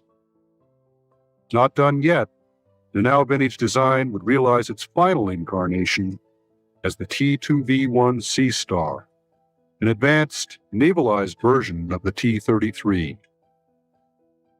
All of the iterations of the P-80 design were still yet to come, however, as in 1946, he started design work to meet an Air Force requirement for a new penetration escort fighter. Early on, he explored the possibility of applying new concepts, a delta wing, even in-flight variable wing sweep, and then discarded both, some of the more than 60 concepts he'd examine and reject. When the XF-90 finally rolled out 3 years later, it was the victim of ever-changing and conflicting requirements, from a time to climb of 35,000 feet in 10 minutes to 50,000 in 5, 900-mile range to 1,500, and then back to 600, and finally ground attack capability in a high-speed, high-altitude design. This prompted him to build a brawny airframe, over 30,000 pounds fully loaded, and stressed for over 12 Gs. When Tony LeVere took off on early test flights, he had to use rocket assist because the pair of small 3,000-pound thrust J-34s still lacked afterburning capability. The usual post-flight congratulations and festivities belied the fact that Johnson knew he was facing terrible odds. With the same pair of inadequate engines as their principal rival, the McDonnell XF-88 got half again as heavy because the 88 hadn't been beefed up for ground attack. Johnson's airplane was bound to suffer performance-wise. It was overweight and underpowered, and even when afterburning was finally added, boosting combined thrust up to more than 8,000 pounds, its top speed in level flight was only 668 miles per hour, slower than existing operational F-86s. It achieved one distinction, however, when in April 1950, LeVere pushed over into a steep dive, and it became the first Lockheed airplane to exceed the speed of sound. With performance no better than the XF-90s, the McDonnell entry won the competition, but neither design went into production. The whole ordeal taught Johnson never again to take on a job unless the requirements were both well-defined and firm. Even though a failure, the XF-90 went on to demonstrate that he certainly knew how to build a rugged airframe, as in April 1952, it survived the first of a series of atomic blasts, suffering only 20 hours worth of repair work. Meanwhile, Johnson was completing work on a much more unconventional airplane. Designed to meet a Navy requirement for a vertical takeoff and landing or VTOL fighter, the XF-B1 was supposed to claw its way straight up by means of huge contra-rotating props driven by a twin turbine power plant, providing more power than the airplane's weight. Engine development lagged, however, and after test pilot Herman Fish Salmon first lifted off from the lake bed at what was now called Edwards Air Force Base in December 1953. The underpowered XFV-1 continued to rely on its makeshift landing gear for all takeoffs and landings. Once aloft, however, Salmon was able to demonstrate that it could make satisfactory transitions from horizontal to vertical flight, and that it could hover in the vertical attitude. But lacking the promised power, explaining in his words that it's awful hard to fly an airplane looking over your shoulder, Salmon wasn't eager to attempt vertical liftoffs or touchdowns. Neither was Johnson, who, believing a designer shouldn't be afraid to fly his own airplane, had the integrity to recommend cancellation of the whole project. By that time, however, he already had a much more promising design on the ramp at Edwards. When Tony LeVere first saw it, he asked incredulously where the wings were. But those tiny, blade-thin wings and everything else about the XF-104 were actually the product of years of careful thought, effort, and Johnson's determination this time to employ his Skunk Works methods. Back in 1947, he'd modified a P-80 with wingtip-mounted ramjets, and with fish salmon at the controls, became the first piloted aircraft to fly on ramjet power alone. These tests supported a major Skunk Works type of effort to explore a whole new realm. At a time when missile and guidance system technologies were still in their infancy, Johnson's team had to design a pilotless Mach 3 testbed to further explore ramjet technology. The X-7 was the product of their efforts, and its tiny, thin, slightly tapered wings, Johnson's solution to the problems of high Mach flight, been thoroughly tested on rockets and with scale models. The X-7 first flew in April 1951, and went on to a remarkable career. Launched from a B-29, boosted to high speed by powerful rockets, and then flying on various ramjets under test, it ultimately exceeded Mach 4 and climbed well above 100,000 feet. Thus those small, thin wings were already more than just a theory. Johnson visited the Korean battlefront in 1951.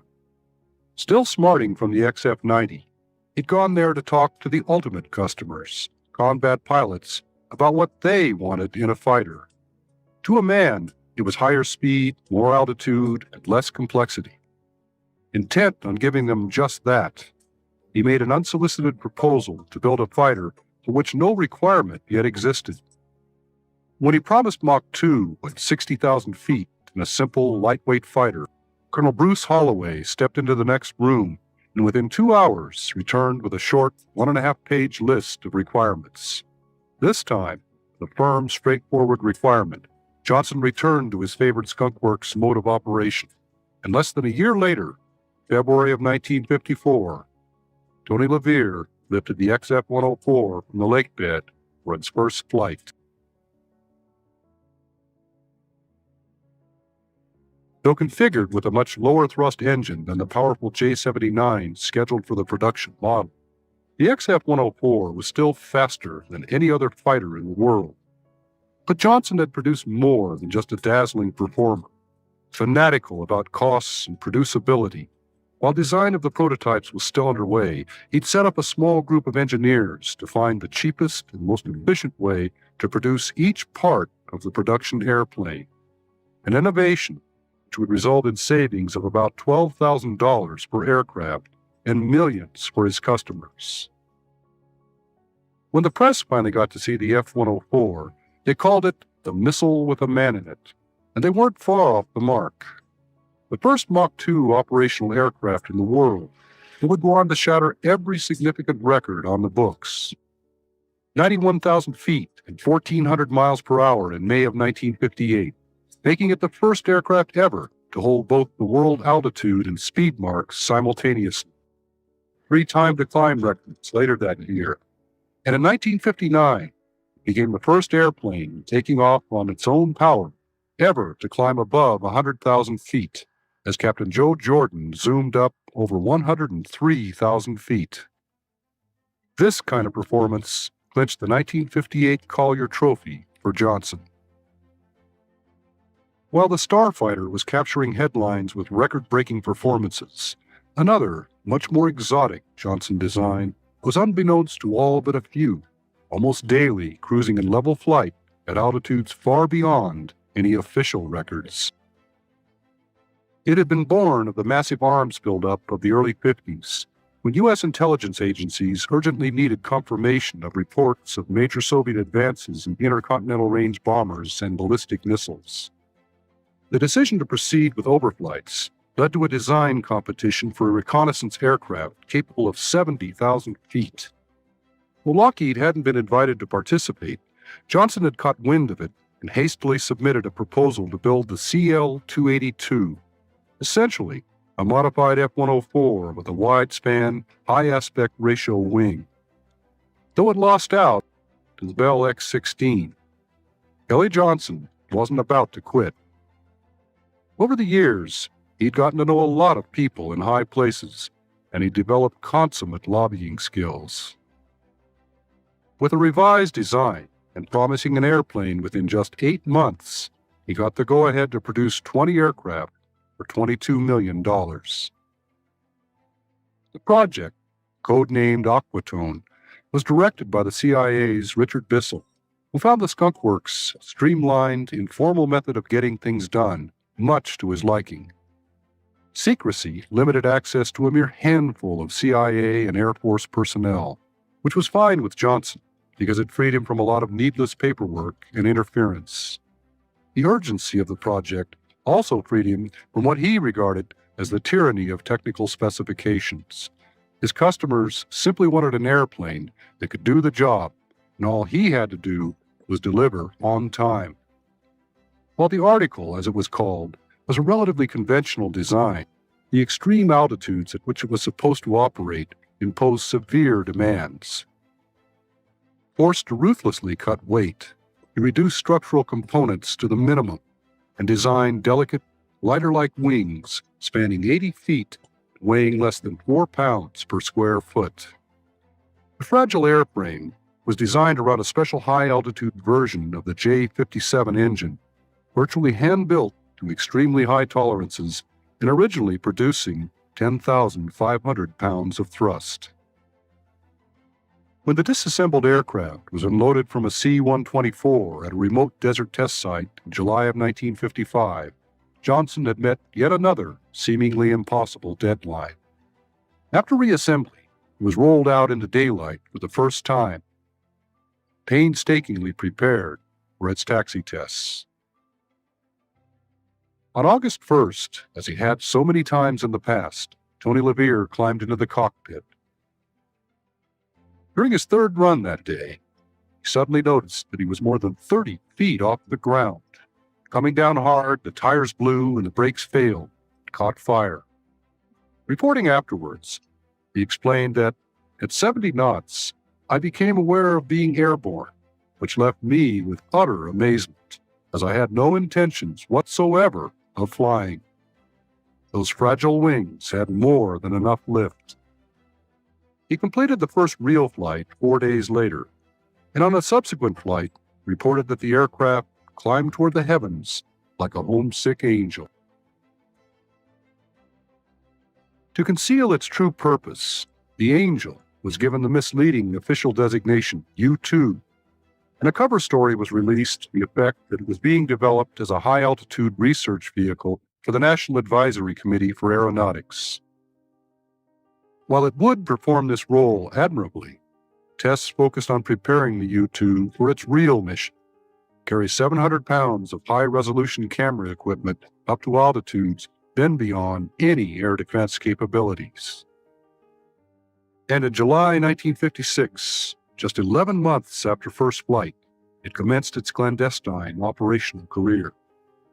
Climbing to well above 70,000 feet as fuel burned off, U-2 successfully completed flights over denied areas and brought back the first hard data on the status of Soviet military preparedness and the true extent of its intercontinental ballistic missile program.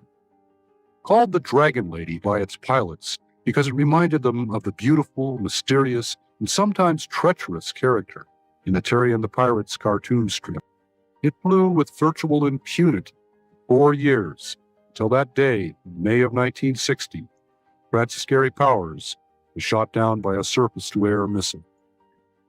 While deep penetration of Soviet airspace came to a halt, the U-2 continued to overfly hotspots around the world, such as in 1962, when it confirmed the existence of missile launch sites in Cuba. And it would also continue to perform an incredibly wide array of extremely high-altitude research missions. Nellie Johnson had reason to be proud of his Angel. The Skunk Works had finally been formally established as Lockheed Advanced Development Projects, and on this, its first production program, he'd refunded $2 million from the original $22 million contract and built an additional 5 airplanes out of spare parts. Surely one of the best bargains in defense procurement history. That pride was rekindled when in 1981, the larger, more sophisticated TR-1 was rolled out years after U-2 production had ended. It was the first time the Air Force had ever put an aircraft back into production. And it remains to this day the highest flying single-engine piloted aircraft in the world.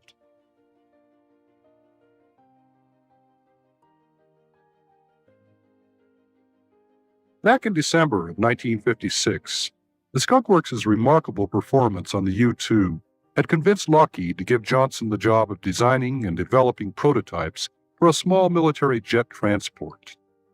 Dollars were scarce, competition keen, and he'd only have 8 months to do the job. Being on time had always been one of his cardinal rules, and in just 241 days, he delivered the Jetstar. He'd actually been working on designs for a large jet transport since 1944. This trim little craft was actually a scaled-down version of the L-193, an innovative 1953 design which the airlines had feared too risky to support. Johnson, who continued to put in long hours as a flight test engineer on this project, was out to prove them wrong.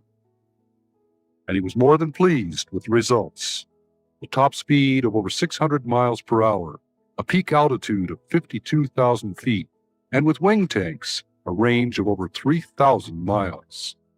The Jetstar easily won the competition, and though only a limited number went into military service as C-140s, ultimately more than 200 were produced. The Jetstar was a pleasant diversion as he worked on another, much tougher project. Even as development of the U-2 was still underway, he'd projected that air defenses would catch up with it within 2 years, and he'd initiated a remarkable series of design studies for a liquid hydrogen-fueled supersonic successor capable of climbing above 90,000 feet. Performance varied from Mach 2.5 and a range of 2,200 miles to Mach 4 and 9,000 miles. Because of the extremely low volumetric density of liquid hydrogen, however, the latter speed and range capability could only be achieved by building an airframe twice the size of a B-52.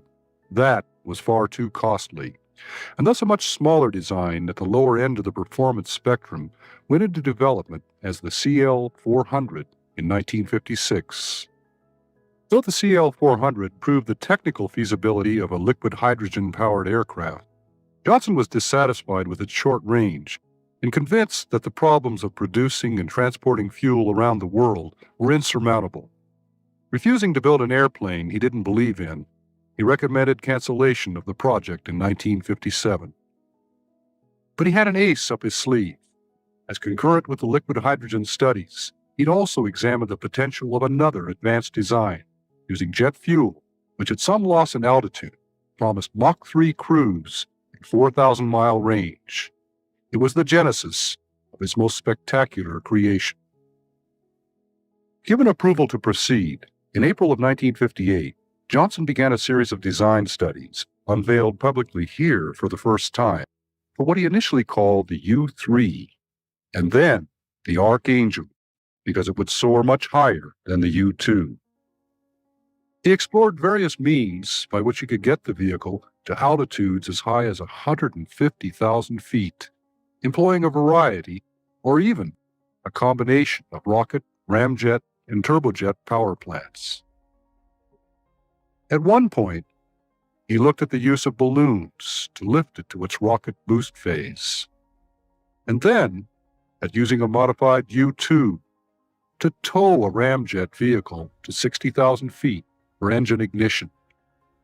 He even considered a multi-staged vehicle, and one with inflatable wings and empennage. And throughout, he was challenged by the urgent need to reduce radar cross-section. For the first time, stealth would have to be designed into the airplane. The intense design gestation process was completed in just 16 months, and when he presented his 12th concept to the CIA and Air Force in August 1959, he got the go-ahead. When the stunningly beautiful A-12 was finally rolled out for its initial tests in April 1962, it wasn't some fantastic, multi-staged aberration. It was an honest airplane, but nothing like it had ever been built before. Ironically codenamed Oxcart and designed for sustained Mach 3.2 cruise at altitudes between 75 and 95,000 feet, it posed by far the greatest challenge of Johnson's career, as everything from structural materials to hydraulic fluid and fuels had to be invented from scratch. For example, because of the intense heat at sustained Mach 3 speeds, averaging more than 550 degrees on the surface of the airplane, Johnson employed a titanium alloy for more than 90% of the airframe. But no one had ever before attempted to process such quantities of the extremely hard metal to the purity and strength levels required. Thus, new forging and milling processes had to be invented and perfected. When the thin titanium skin on a wing panel shriveled up during heating tests, Johnson separated the panels from the wing spars with extrusions and put the now famous corrugations in the skin. When heated thereafter, corrugations merely deepened a few thousandths of an inch and on cooling returned to their original shape. Common sense solution to a difficult problem. There were literally thousands of such problems to overcome, and as always, Johnson stayed on top of all of them, looking over people's shoulders, asking lots of questions, always the best way, in his view, to get people to solve problems. And he continued to amaze everyone with, for example, on-the-spot predictions of skin temperatures, which after hours of calculation, they'd find were within 1 or 2 degrees of the exact figure. The whole effort, completed in absolute secrecy with an incredibly small group of people, was all the more remarkable because it was done without the benefit of computers. As Johnson later recalled, when you think back to 1958, when the basic design work on the prototypes for this airplane was being designed and built, we had to make use of the Michigan computer, which is a 12-inch slide rule, and it did its job quite well. All of this prodigious effort was about to come to fruition when on April 25, 1962, preparations for high-speed taxi and an initial brief liftoff were completed. But as Lou Schock sped down the runway, he encountered nose-wheel steering problems and had to kick in heavy right rudder. Then, as Johnson wrote in his log, the aircraft got off the ground. There was an immediate change of rudder angle. This set up lateral oscillations which were horrible to see. Schock was lucky to get the airplane back on the ground.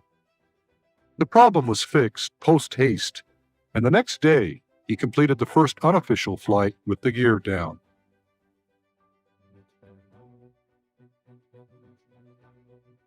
On April 30th, Johnson was back with an entourage of VIPs for the official first flight. Looking like he didn't have a care in the world, he offered a few last words of encouragement and advice before Schock taxied out. And from there, everything went flawlessly.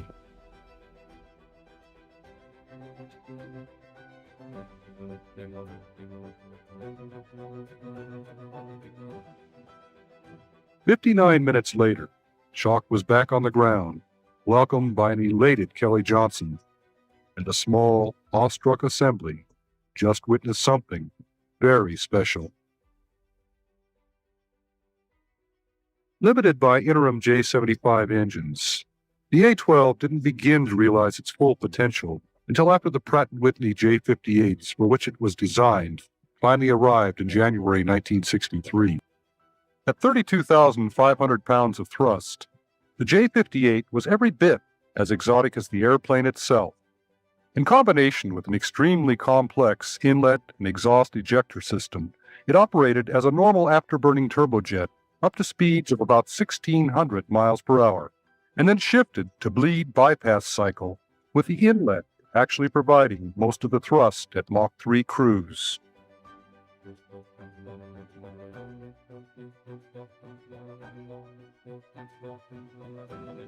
When a two-seat trainer became available in early 1963, Johnson, true to his convictions about flying his own aircraft, jumped into the rear cockpit, and, taking control after climb-out, he'd fly supersonic, first time in his life.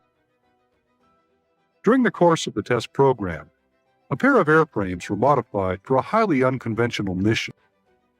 In 1964, the Skunk Works built a small, 42-foot-long airframe with the very same materials used on the A-12. Designed to overfly areas deemed too risky for air crews, the D-21 drone would ride piggyback atop an A-12 for Mach 3 launches at 80,000 feet. And powered by a ramjet originally developed during the X-7 program, it would be even faster than the A-12. The finished article was mounted to its mothership, now designated M-12, December 1964. And on December 22nd, the unusual pair taxied for the first time, and flight tests got underway. After takeoff on launch missions, the M-12 climbed to a rendezvous with a KC-135 for refueling, and then proceeded on to the predetermined launch point, where the backseater would monitor the systems and initiate the launch procedures. While there were several successful tests, it was always a very risky business at best, and Kelly Johnson personally canceled this program after a fatal mid-air collision in 1966. By then, however, he already had two other very successful Oxcart progeny off the ground. The first was the YF-12A, prototype for a proposed high-speed interceptor. It was this aircraft which went on public display when in 1964, President Lyndon Johnson announced the existence of the A-11. And it subsequently put on a dazzling show, as in May 1965, it claimed no less than 9 world records, including a top speed of more than 2,000 miles per hour and a sustained altitude of over 80,000 feet without in any way taxing its full potential. The YF-12 was equipped with an advanced ASG-18 Doppler radar system and configured to carry 3 AIM-47 missiles internally. Though missiles had never before been launched within the YF-12's speed and altitude regime, the aircraft and its systems scored a reported 90% kill rate, even against drones flying head-on down on the deck at distances of 120 miles and more. The Air Force was impressed enough to order 93 of the big fighters into production for the Air Defense Command, but budgetary constraints ultimately resulted in their cancellation. The A-12 was also removed from service, leaving only the Air Force's SR-71, which took over its reconnaissance mission. Though everything about it and its activities would remain cloaked in a heavy shroud of secrecy, this was the aircraft that everyone came to know as the Blackbird.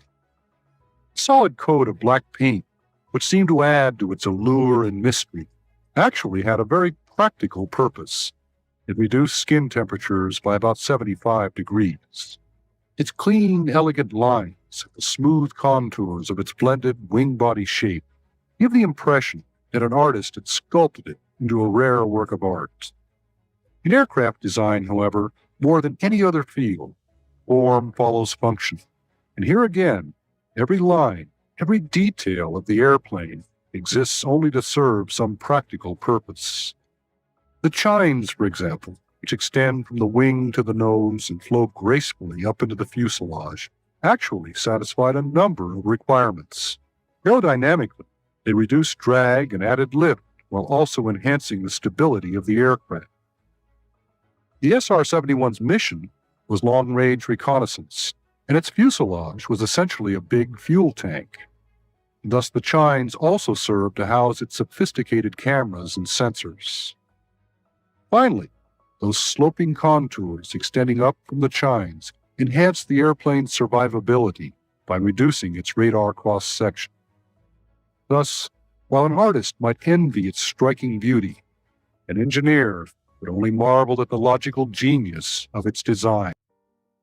That genius was recognized when, in 1964, Kelly Johnson became the first person ever to be awarded a second Collier Trophy. The SR-71 went on to claim the world absolute speed and altitude records, and then repeatedly extended them. And to the public, it always remained Kelly Johnson's mysterious, record-breaking Blackbird. The crews who flew it, however, had another name for it. Throughout its long operational career, it remained invincible and incredibly effective. And to its crews, it was Habu, dark-skinned pit viper with a deadly bite.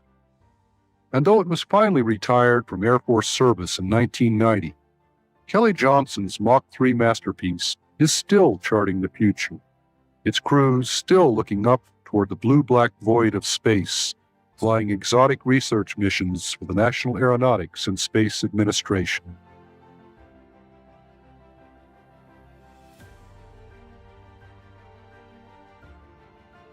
When he retired in 1975, Kelly Johnson had been on the cutting edge of an advance from 200 to more than 2,000 miles per hour. He'd been involved in the design of 44 different airplanes, many of them among the classics of aviation history. And at the time, he was still looking very much into the future. He'd gotten the Skunk Works into a project which would bear fruit in the F-117A, world's first true stealth aircraft.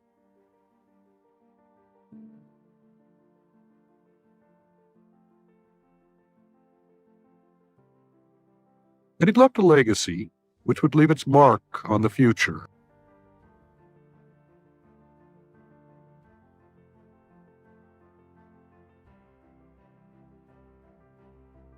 It seems kind of ironic that a lowly creature, known primarily for its odoriferous emanations, had, by the time Kelly retired, become a universal symbol for excellence. He had a remarkable capacity to take a complex problem, reduce it to its simplest components, and then take the most direct and sensible approach to its solution. Always a maverick, he was smart enough and tough enough not to follow the committee rule of conventional wisdom. This gave him remarkable freedom. With that freedom came a tremendous burden of responsibility. Finally, and most important, he understood himself well enough to realize that with few good people, he can do remarkable things. Kelly Johnson's greatest legacy wasn't just what he did, but the way he did it.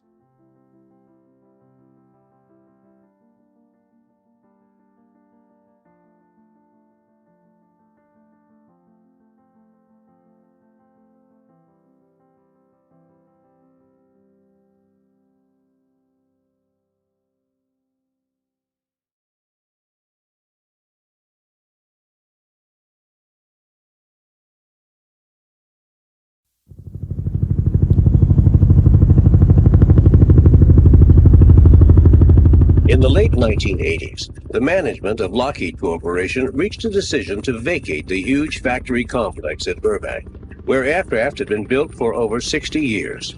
The time had come to move the aircraft work to more modern facilities elsewhere.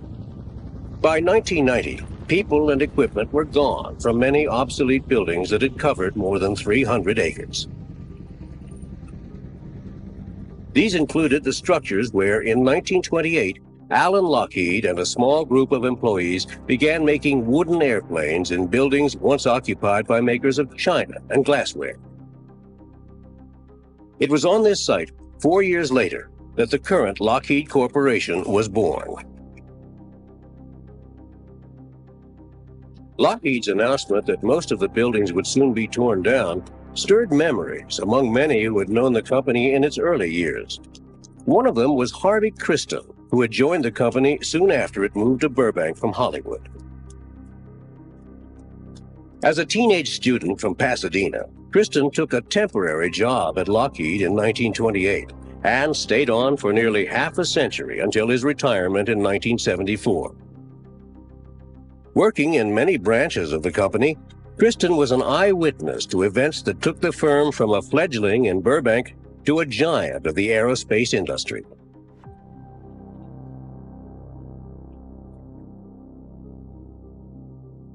This is where it all began, our first day at work at Lockheed. To my rear was San Fernando Road and Empire Avenue. To my right, the Mission Glass Company. To the left, the China factory. Behind this venerable brick wall, the China Company had become a very important part of the Lockheed complex, utilized for fabrication and subassembly. When Kristen joined Lockheed Aircraft Company, it had only 80 employees, some working in this building that had belonged to the Empire China Company. They were building the Vega, wing monoplanes made of Sitka spruce, and almost in its entirety. Well, since the fuselage, the empennage, the wing, everything but the landing gear and the power plant were made of Sitka spruce, we used principally highly qualified cabinet makers. These men were extremely proficient in following layout drawings, engineering drawings precisely. They made temporary tooling of wood to make ribs, to form the airfoil of the wing. They had a mold that made the diaphragms, the bulkheads, which, by the way, were made of almost 20 to 30 laminations of Sitka spruce. And I must add that at this point, and this is important, a piece of Sitka spruce, 1/4 by 3/4 by 24 inch long, 8 annular growth rings to the inch, free of all rosin or leaks, hold 24,000 psi, laminated into a bulkhead. It pulled 120,000 psi, which is the equivalent of some pretty high-grade chromolybdenum steel. Didn't know that at the time, but we found out later that spruce airplane had the qualities and the strengths of many, many metals, but had the flexibility of a spruce tree. Leading the small group of airplane builders was a man whose name would become famous in the industry, Alan Lockheed. Alan and his brothers, Malcolm and Victor, were in on the original group with their chief designer, a man, well-known man, Jack Northrop, who was the outstanding creator of the monocoque fuselage and the type of airplane that the Lockheed Vega and other models turned out to be. A man named Tony Stadelman, who came from Czechoslovakia by way of the Middle West, turned out to be the factory man, the builder, the man who could take all of Northrop's designs and create them into an airplane. These men I just mentioned were the principals of the Lockheed Company that came to Burbank. Production of the Vega and other wooden aircraft at Burbank was threatened in 1929 when the American economy went into a tailspin. The Lockheed Company was struggling to maintain its workforce and its capacity, which was minimal. And Alan Lockheed was approached by a group from Detroit who formed Detroit Aircraft, who had hoped someday to become the General Motors of the Air. And Lockheed was one of their acquisitions, along with Ryan Aircraft, Parks Air College, and Evans Pump Company, etc. But they no more than established themselves as the new owners of Detroit Aircraft, bringing their executives to our company. And along came a very, very, very difficult time known as the Depression, the Great Depression. So Detroit Aircraft found themselves overextended financially, and they went into bankruptcy. And coincident to that, a far-sighted individual who was a Detroit Aircraft executive and general manager of this plant representative named Carl B. Squire, worked with local people through the Title Insurance Trust Company, and were able to put the Lockheed Company into receivership under California law, prohibiting then the company to be sold off piecemeal and disappear as a name, as an asset of the Detroit Aircraft Company. There were only 3 people in the entire company during the Title Insurance Trust Company and California receivership. Carl B. Squire, who stayed here from the Detroit organization as general manager for them, became the head man of representing the receivers. A chap named Ronald King was the bookkeeper, and a fellow named Harv Kristen was the factory man, handling minor repairs, shipping spare parts, providing spare parts, bringing in crews as necessary by Mr. Squire's orders and the customer's agreement to do major repairs. We kept the plant open on an on-call basis, and we paid, by the way, not by checks, but by cash envelopes, by the hour, by the job.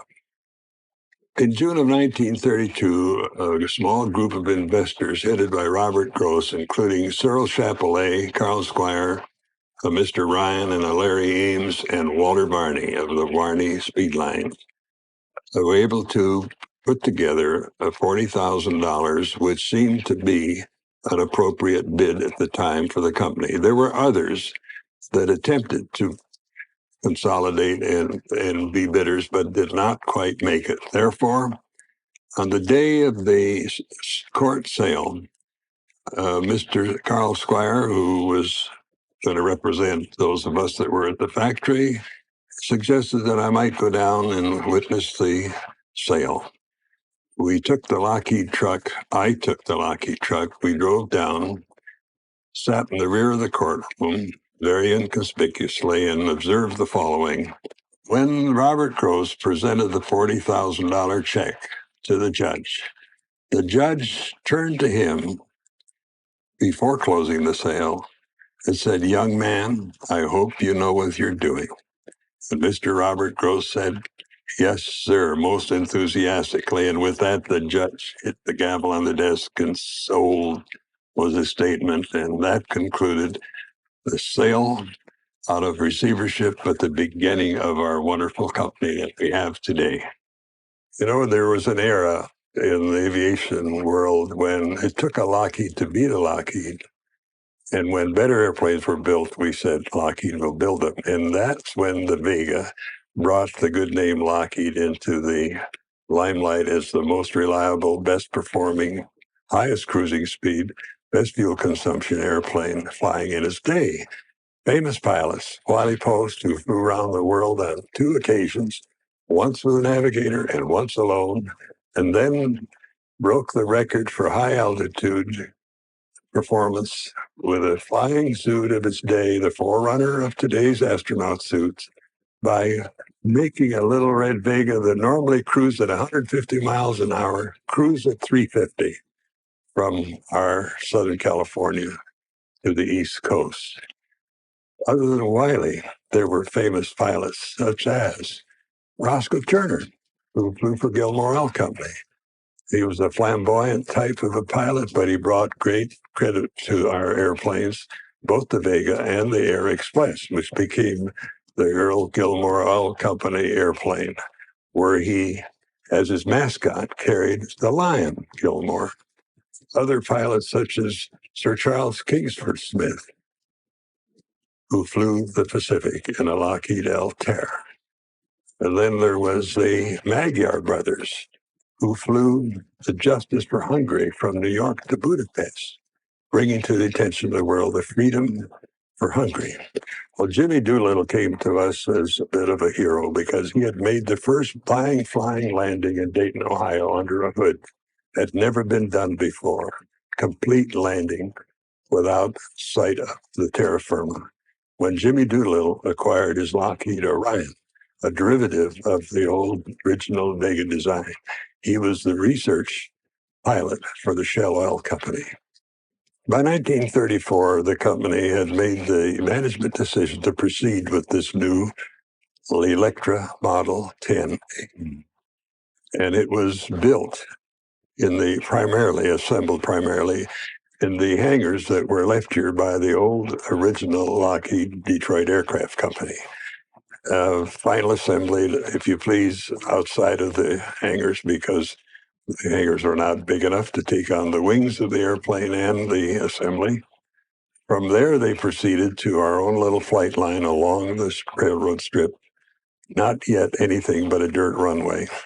And from there, the initial Electra flew and was tested and accepted by our then chief test pilot, Marshall Heedle, and a pilot on loan from the Boeing Company. The reports on this new twin-engine, all-metal version of the Lockheed airplane began to come back from Michigan, recommending the abandonment of the single fin and rudder and the adding of the double tail, the twin fins and rudders, for directional stability, for single-engine outperformance. And that was accepted on the spot. And as a result of that decision, that became the hallmark of the Model 10 Electra, this double tail. And it was recommended by none other than Clarence L. Johnson, who very shortly became the chief aerodynamics of our present company. During the 1930s, some very interesting and famous pilots came by to evaluate our Electra because of its very, very high performance characteristics, and especially its single-engine performance and its long range. Amelia Earhart was another one of those famous and wonderful persons that we got so well acquainted with, because when Amelia came to acquire her first little red Vega, as she called it, she put on a pair of Lockheed coveralls and went out in the shop and worked next to the woodworkers and the cabinet makers and then the final assembly, and went out on the flight line as part of the crew, and was a most gracious lady and a most appreciative lady, because she knew when she flew her airplane, almost every nut and bolt of any importance as it was assembled, her confidence factor was improved immensely by the fact that she was a part of the building of her little red Vega. And naturally, we were so proud of her because she flew the Atlantic alone and was quickly named Lady Lindy.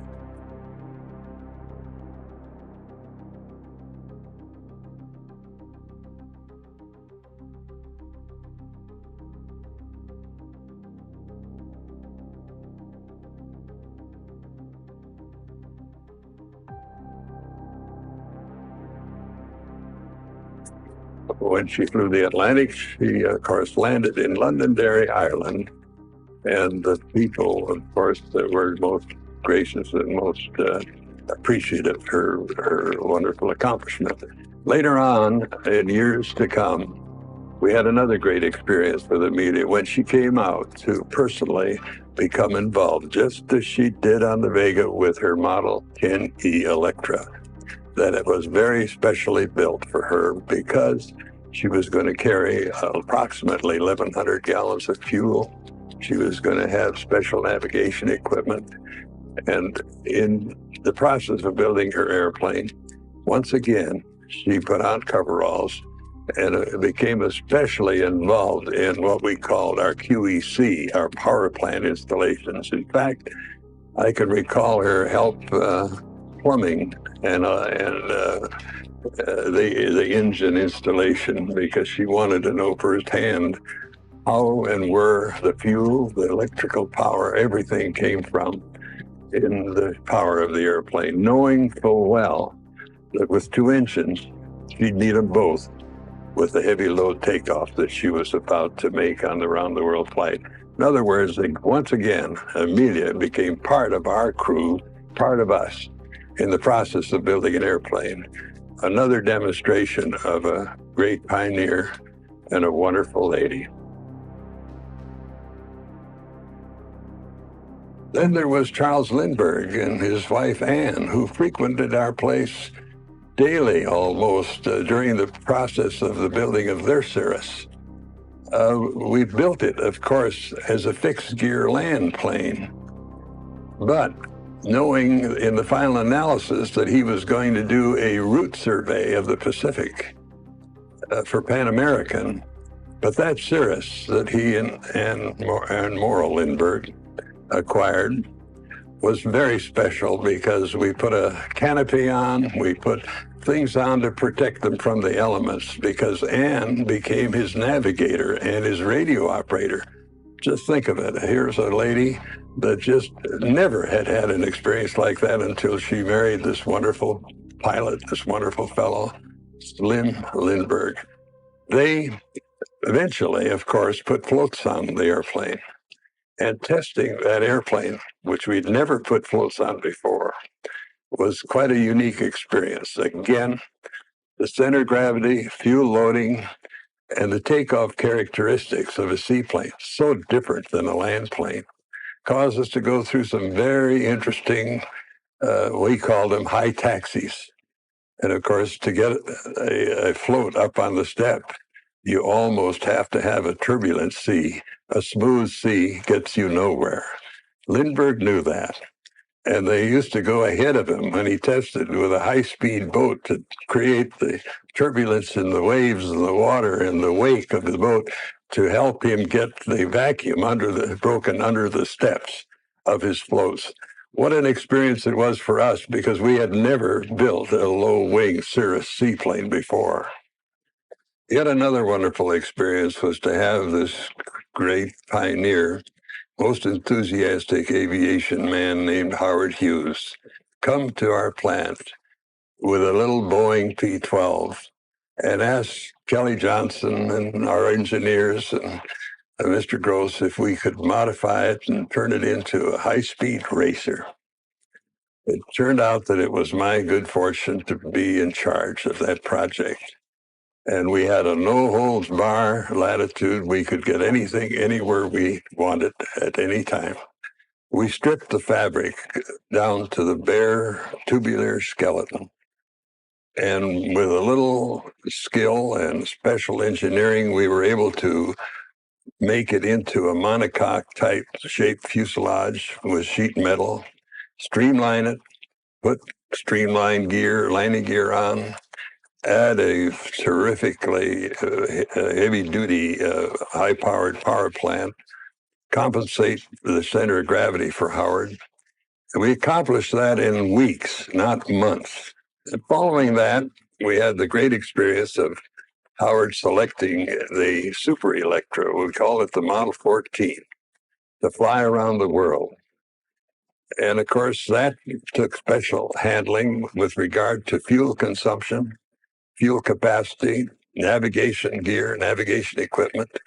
And in 14 days plus, I believe it was, he made the round-the-world flight and very successfully demonstrated that transport equipment, commercial transport equipment, was able to make some of these extended hops under controlled conditions.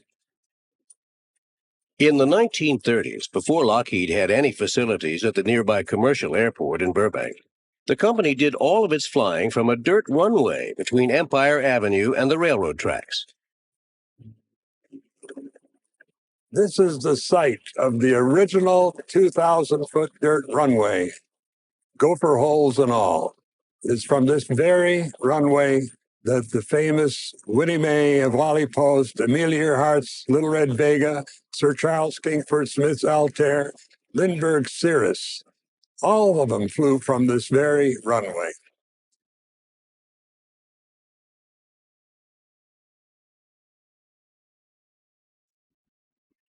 In the late 30s, war broke out in Europe. The British had an urgent need for new aircraft. Lockheed offered to build a new bomber. During that period, we had expanded the design of the Electra into what we called the Model 14, which was an enlarged semi-mid-wing version of a twin-engine, two-tail airplane. And at that particular time, the British were interested in getting support in the form of a patrol airplane to protect the coast of all of the British Isles. They came to the United States and reviewed the designs of our aircraft and others, competitors. They chose the Model 14, which we, in a 24-hour period under Kelly Johnson's supervision, converted into a mock-up of a Hudson bomber. And this is a very, very important area of the original Lockheed as we know it today. This is where Robert Gross's executives presided in their offices we knew as Mahogany Row. Also, this very spot, and through a switchboard right up in that corner, came the word from London, England, from Cortlandt Gross to Robert and his team that the Hudson bomber contract, up to that time the largest contract ever given to anyone in these United States, was consummated.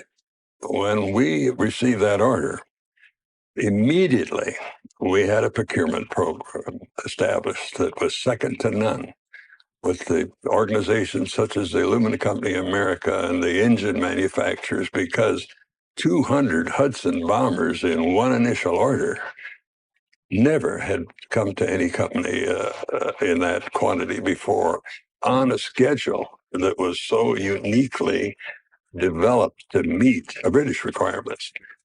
And the next requirement became, where are we going to build all these airplanes? So the company could only expand in one direction because Burbank was on the east, and that was it. So westward we came. We closed off a street called Lincoln Avenue and moved all the way up to Buena Vista, which is a offshoot of San Fernando Road and Turkey Crossing, where the little plant first started. As production accelerated and we were beginning to accumulate airplanes in our test area, and by the way, our test strip was the old dirt runway at B1. We did not have a paved runway, no lights, no traffic control. We were the traffic control by way of the pilot house, as we called it, right at the edge of that little runway at Burbank. And that's where the Hudson started its first testing, its first flying.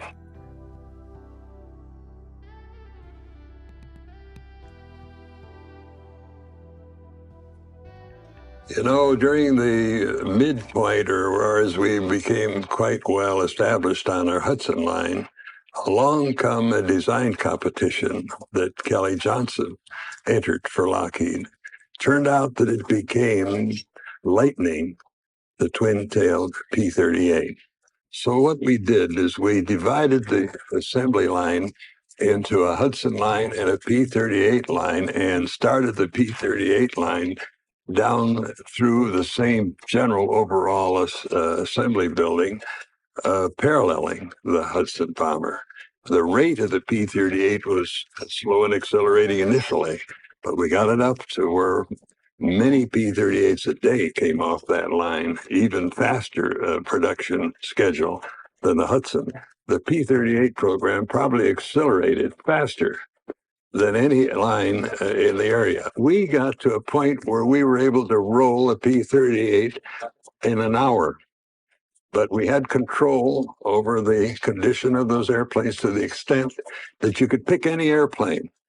and decide what the status was and bring it up to flight status immediately upon receipt of whatever the requirements were that were missing in the assembly line. We had absolute control. The result was very few run-up failures or test flight failures. We had quality control by pride of workmanship and by a group of people who knew by experience on the Hudson line how to handle the accelerated program on the P-38. So the Hudson program became a very, very invaluable or valuable program for developing our skills to take on a dual assembly line at the time. The Hudson and the P-38 required no end of additional skills in piloting our airplanes, and we brought in some very, very famous people who maybe at the time were not, but became so important to the Air Force and to ourselves. To name but a few, Milo Burcham, who had flown with a group in a Boeing P-12 at air shows and had the skills that came with aerobatics and acrobatics and knew how to recover an airplane from test flighting conditions that you deliberately put the airplane through. So Milo became a very key figure. When Tony LeBeer came on board, little did we know that he was to bring that very unique skill.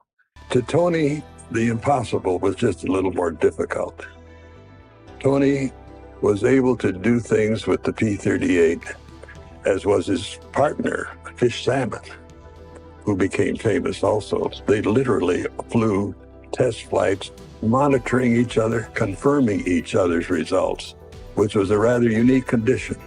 Tony would take a P-38 up and ring it out, go into a flat spin, do the impossible recoveries to satisfy Kelly, to confirm that not just one man could do it. Fish Salmon would go up and repeat the performance. All the while, Milo, who was chief pilot at the time, was biting his fingernails, hoping these two fellows didn't tangle, because sometimes they'd go up and literally do what we used to call combat-type maneuvers with each other.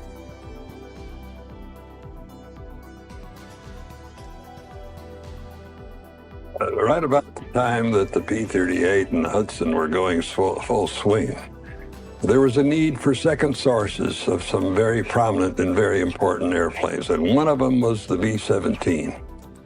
So all of a sudden, there became a subsidiary that had already started in the old China factory at what we call the old Lockheed Company as a design group with Max Short and a few important people that came from the Stearman Company.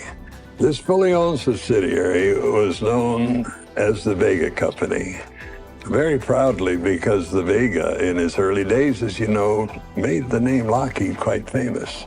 So as the Vega Company came into being as the second source for the B-17 program designed by the Boeing Company, it became the number one second source, the other source being Tulsa, Oklahoma, run by the Douglas Company. The Vega Company built the facility around the assembly lines as they developed and the fabrication shops developed, expanded as the airplanes were being built and assembled, literally built the buildings over the workforce. This excellent facility of its day, built on the southeast corner of the airport, was to become the home of the Vega Company, a wholly owned subsidiary of Lockheed. One of the unique things about the Vega Company was when the Boeing Company had a challenge that would come from the Air Force to modify a B-17, the request would go out to the two subsidiaries. The first chin turret to protect the nose, the gunner in the nose of the airplane and the crew, was a Vega installation. And I remember well going to the Long Beach staging area where we took our P-38s and Hudsons that were flown into the Pacific Theater, the Hudsons to Australia, the P-38s into the General Kenny's work task force. that when a B-17 showed up at Long Beach with a chin turret on, you watched the ferry command. They'd come out and walk up and down that line. And when they saw a chin turret on the airplane, that was their baby, because not a one had to be ditched in the drink. The Vega B-17 line, as we knew it, was built in the facilities adjacent to Hollywood Way, and literally in a facility that wrapped itself around the then Lockheed Air Terminal. And they successfully produced well over 2,000 B-17s on schedule to the latest Air Force requirements with a quality standard that made them second to none. You know, about that time, Pearl Harbor, you know, the scare of the submarine off of Galita, there was a scare that came across the entire West Coast.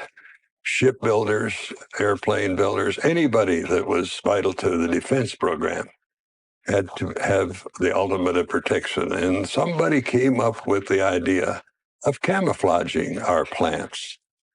And you know, this was quite an experience, because once again, all the trusses and all the cables and all the support structure had to be built over our heads as we were building airplanes.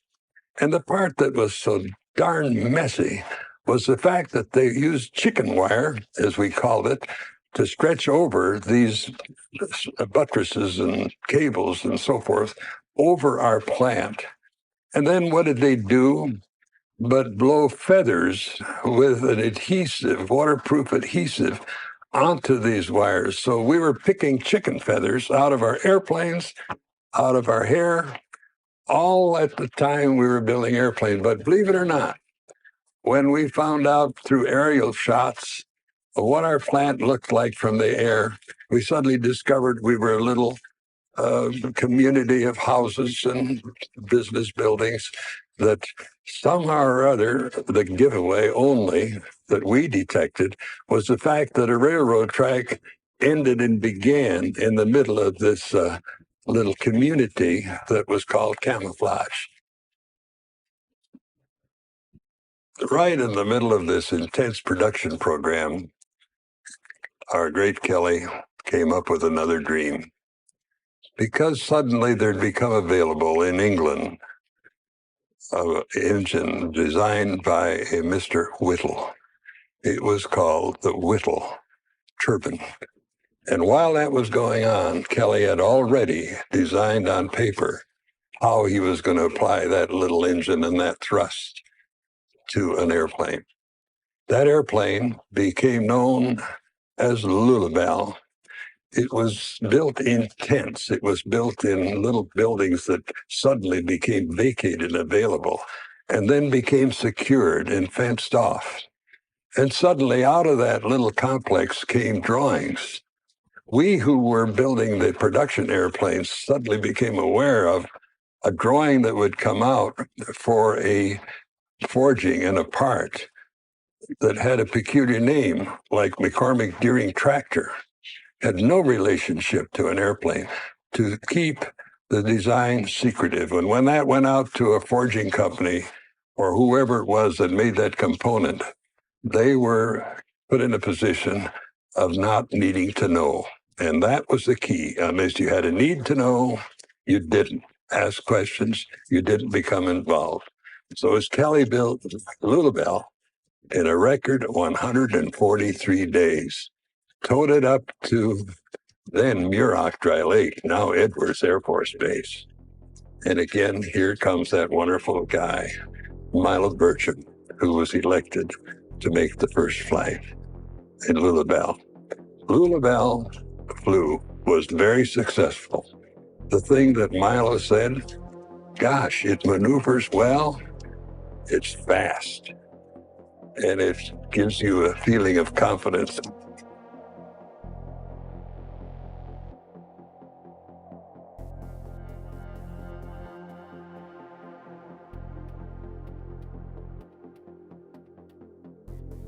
The flight of the XP-80 in 1944 launched Lockheed into the jet age.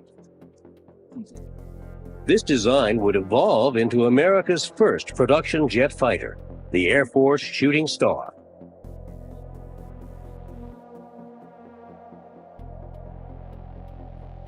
While the first flights were being made, a new building was under construction on Empire Avenue, where the Skunk Works team would begin production of P-80s. This is the famous cotton shed, built and patterned after the cotton bale storage places of the South. It was where the YP-80s were built, which were the forerunner of the production version, the P-80 Shooting Star. In the middle of the YP-80 project, there came a very special assignment. Secretively, we were to put slipper tanks out on the wingtips. The wingtip fuel tanks gave the P-80 enough range for combat missions. The Burbank plant built over 1,000 P-80s. In the 1950s, they served in the Korean War and elsewhere around the world.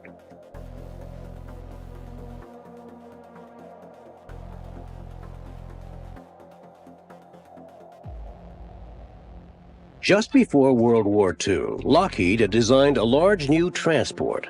It was given a name that would become widely known. The name Constellation became a famous name in our company, and we always named our airplanes after stars or constellations of stars.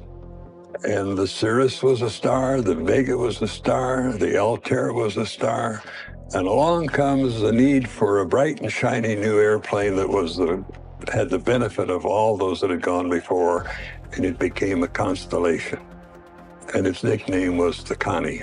It was one of those unique experiences where a customer, naturally, in those days had to be found for their first group. Well, the customer turned out to be TWA, owned by none other than, at that time, our friend Howard Hughes.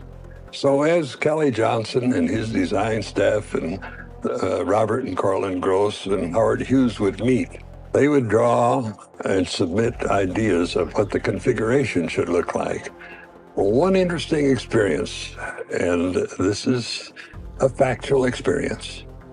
The first design that came up was a typical, very straightforward cigar-shaped fuselage.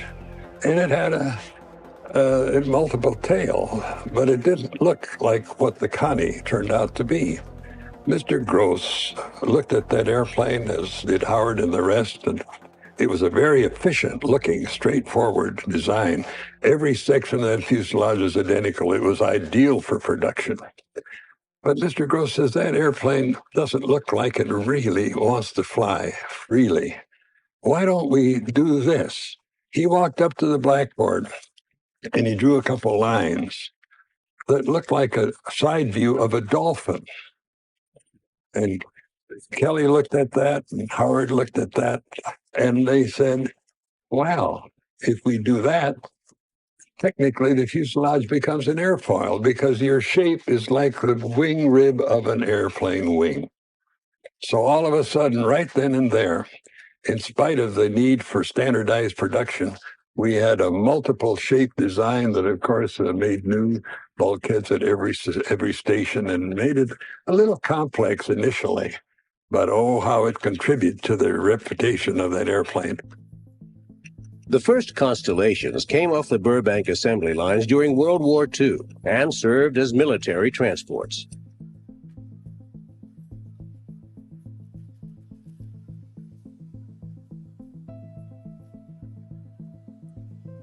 At war's end, commercial airlines would begin ordering Constellations. Eventually, they would be in passenger service around the world.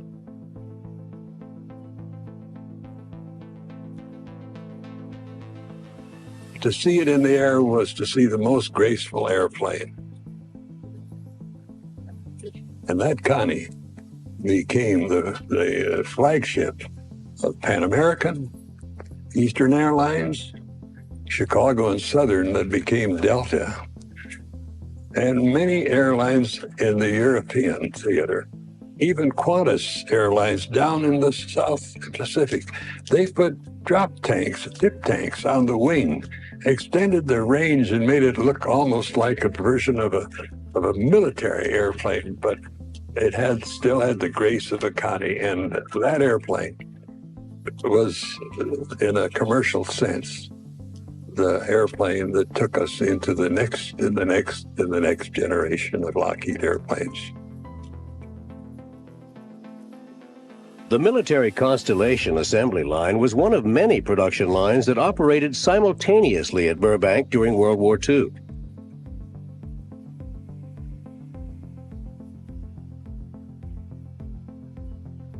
Employment grew by the tens of thousands to meet wartime schedules. The employment grew so fast, keeping head count was a near impossibility for us in the factory area. In fact, it wasn't our responsibility. We made the demand, the requirement. The personnel department brought them in and trained them. We certified them as being ready to go. We had a last word to say he's ready or send him back for a little more, give him a little more help.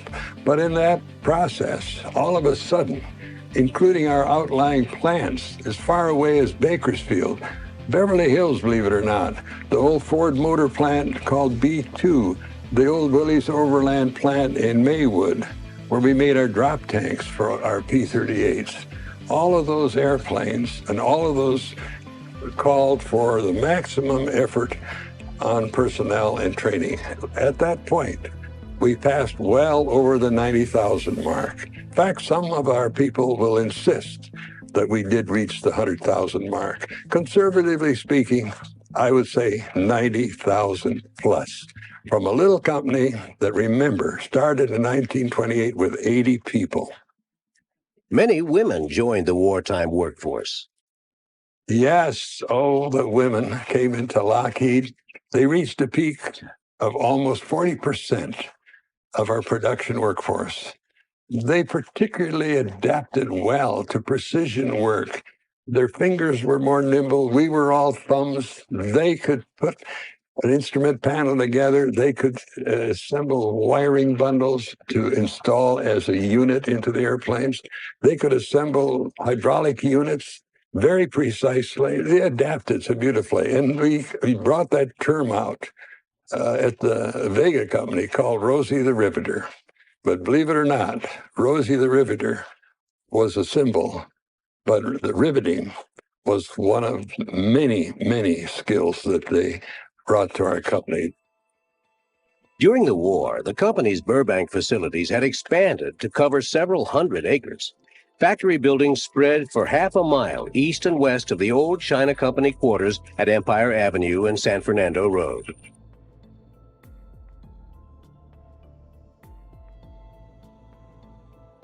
A mile to the west, another factory complex had been created for B-17 and Constellation production.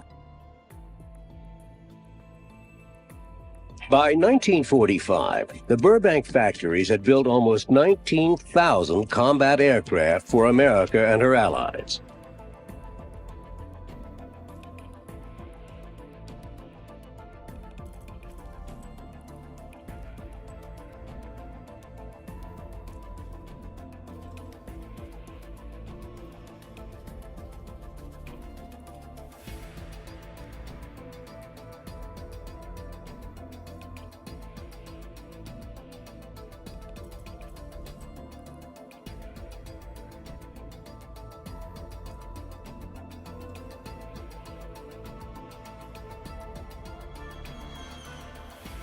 When the war was over, Lockheed continued production of Constellations in commercial airline as well as military versions.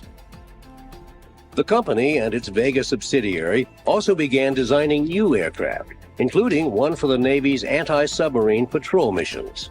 It was named the Neptune.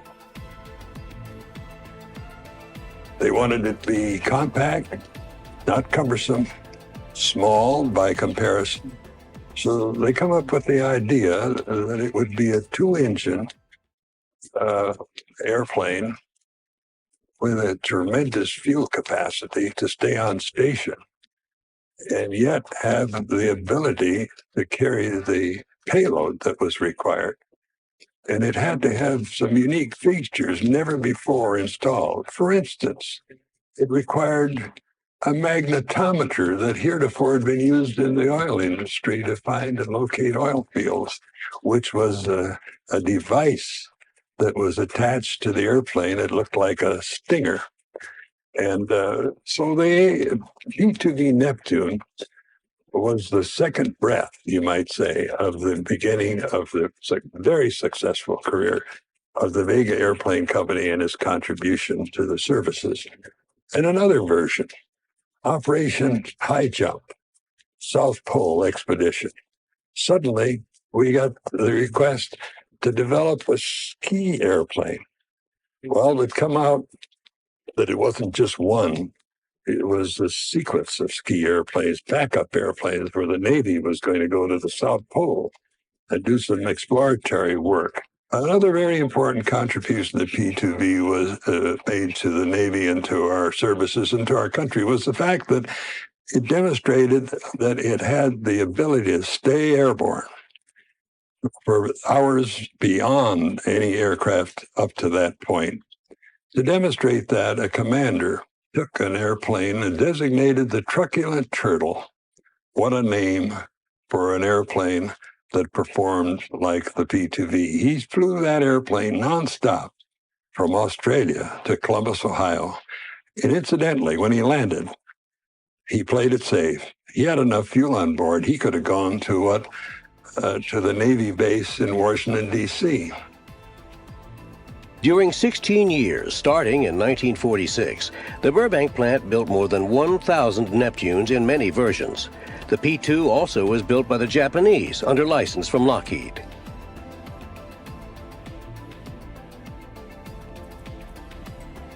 The factory buildings expanded in the 1940s to produce a variety of aircraft types, including one that would become the biggest airplane ever built in Burbank.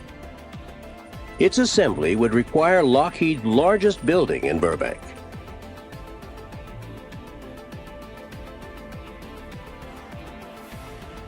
In the mid-1940s, Lockheed was fortunate enough to be contacted by the Navy to develop a heretofore never designed or built aircraft known as the Constitution. It required a very special hangar. We called it the Constitution hangar because it had to have a clearance for that fin on that Constitution of 6 stories. The cockpit, in fact, was 3 stories above the ground. This facility hereafter was known as the Constitution hangar. Designed to take off at a maximum weight of 92 tons, the Constitution needed turbine engines. Because turbines were not yet available, the 2 prototypes began their test flying with piston engines of 3,000 horsepower each. The mission was to transport Navy personnel and their equipment, as well as a senior officer in an airborne command post. Took the initial first number, serial number 1, to Patuxent River. And to the amazement of the Navy test pilots in the program down at Pax River, this airplane did things that no other airplane had ever done. And why? Because for the lack of the turbine engines, we installed JATO bottles integral to the wing. And we could take that airplane off the ground with the equivalent of 5 engines in power. Each of those JATO bottles developed 1,000 pounds of thrust for 14 seconds. And when you put 16 turbine valves, 8 on each side, 1,000 pounds each, suddenly you had 16,000 pounds of JATO thrust. Lack of power kept the Constitution from full production, but the prototypes were forerunners of huge jet transports that would fly 20 years later. By the mid-1950s, turboprop engines were available. Lockheed began producing a new commercial airliner, the L-188 Electra, using Allison T-56 engines. It was a unique engine because it was a turboprop with a gearbox, but it had 2 speeds. It had a ground idle and it had a cruise. So our L-188, known as the Electra, and our C-130, known as Hercules, the Hercules being developed in the Skunk Works, almost parallel to the Electra, being developed in our production line. of course, also demonstrated through our flight engineering group, which was closely tied to our Skunk Works operation because we were using the same power plants. We come up with this unique development where we could give to the airline commercially an airplane that could get in and out of facilities that no other, even reciprocating engine, in some instances, could handle, because of its unique ability to use maximum power with a constant speed engine. So the L-188 became a forerunner, of course, of the pure jet airplane, and airlines like American and Eastern flew that airplane and got maximum performance out of the airplane. The arrival of the pure jets brought an end to Electra production after only 170 sales. But the basic design would soon lead to a new naval patrol aircraft that would remain in production for decades. As the transition from turboprop to pure jets come along, and the Electra line had served its purpose during that transition period, we had an airframe, we had a hull, so to speak, that had many potentials. And we had a power plant that had obvious growth, and it became the Navy version of the L-188, which is known as the P-3 Orion, or the P-3 ASW aircraft. Lockheed built more than 500 P-3s at Burbank before production was moved to other facilities. The Orion became the principal maritime patrol aircraft of a dozen nations.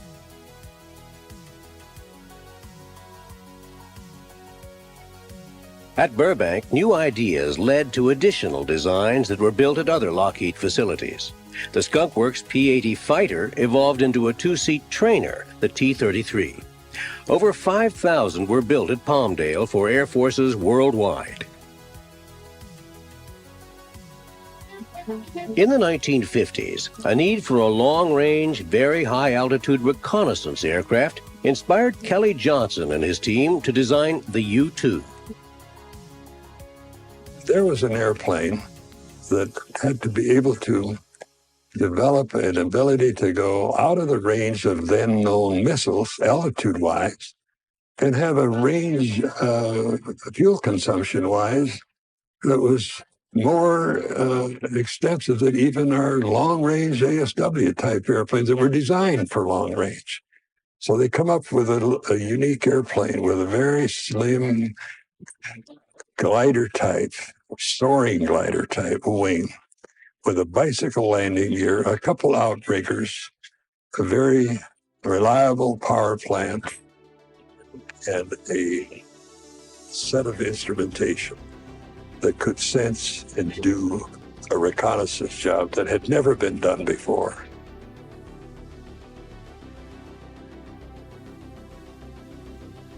Working closely with Johnson on the U-2 and later on other key programs was Ben Rich, who was to become head of the Skunk Works when Johnson retired.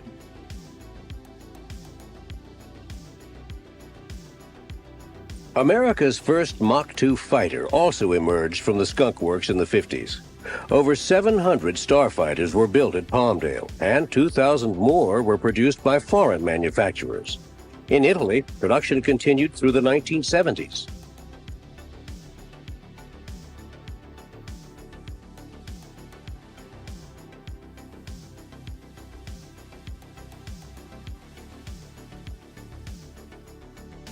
By the early 60s, the huge Constitution hangar at the Burbank Airport was shrouded in Skunk Works secrecy. Inside, a radically new aircraft was taking shape, fabricated mainly of titanium. Much later, it would be revealed to the world as the SR-71 Blackbird.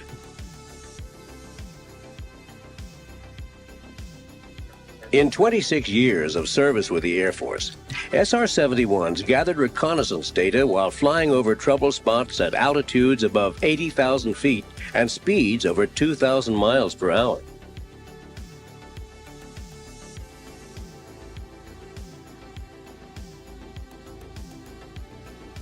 The Blackbird set world records for speed and altitude that designer Kelly Johnson predicted would be long-lasting.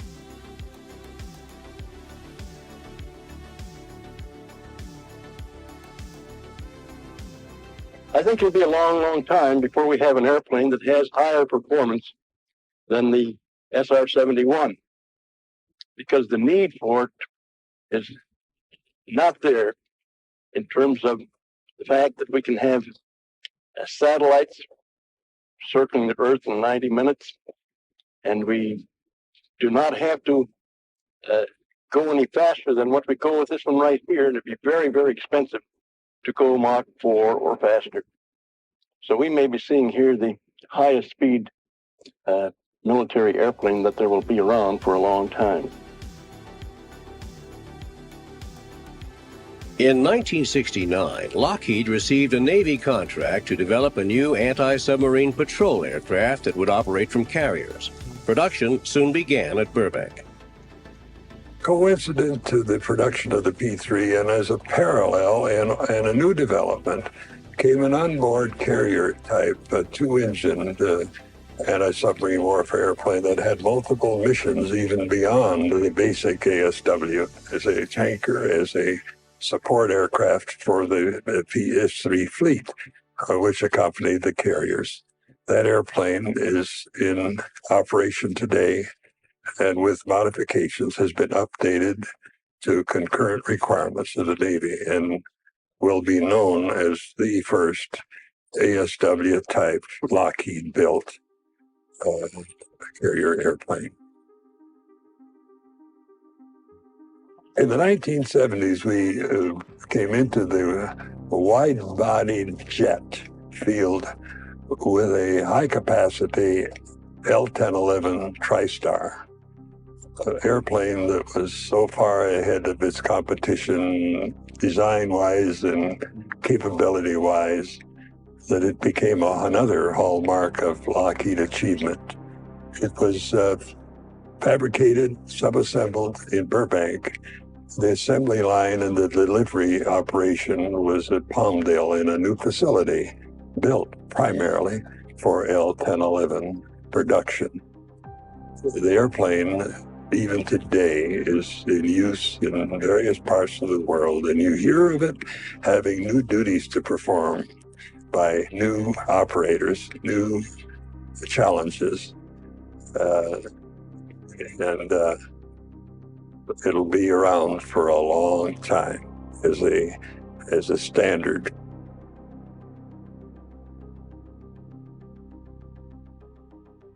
The last airplane Lockheed built at the Burbank plant was completed in 1990. It was an F-117A stealth fighter, produced in secrecy like many of its predecessors by the Skunk Works. Now, this stealth fighter, as it turns out, will be the very last complete, total design, fabricated, built, assembled airplane on our Burbank property. It will have, for its lifetime, the signature of Ben Rich, endorsed by Kelly Johnson. And by a strange coincidence, I must add that the wingspan of that little F-117A stealth fighter is exactly the same wingspan of the original Lockheed Vega, 42 feet. Just to harken back to the genesis of Lockheed, the incubator days of the old plywood Vega. And I'm sure Ben would acknowledge that the chain of development and the heritage of Lockheed has inspired him, as it has all of us, to continue to come forward with the best that there is that Lockheed has to offer. Within months after production was completed, Air Force stealth fighters were flying combat missions in the Middle East, writing another chapter in Lockheed's development of advanced airborne technology. Among the facilities vacated in 1991 was one built in 1941 that was used for decades as headquarters. This building, just across the street from the airport, served as the headquarters, the home, and the heart of Lockheed.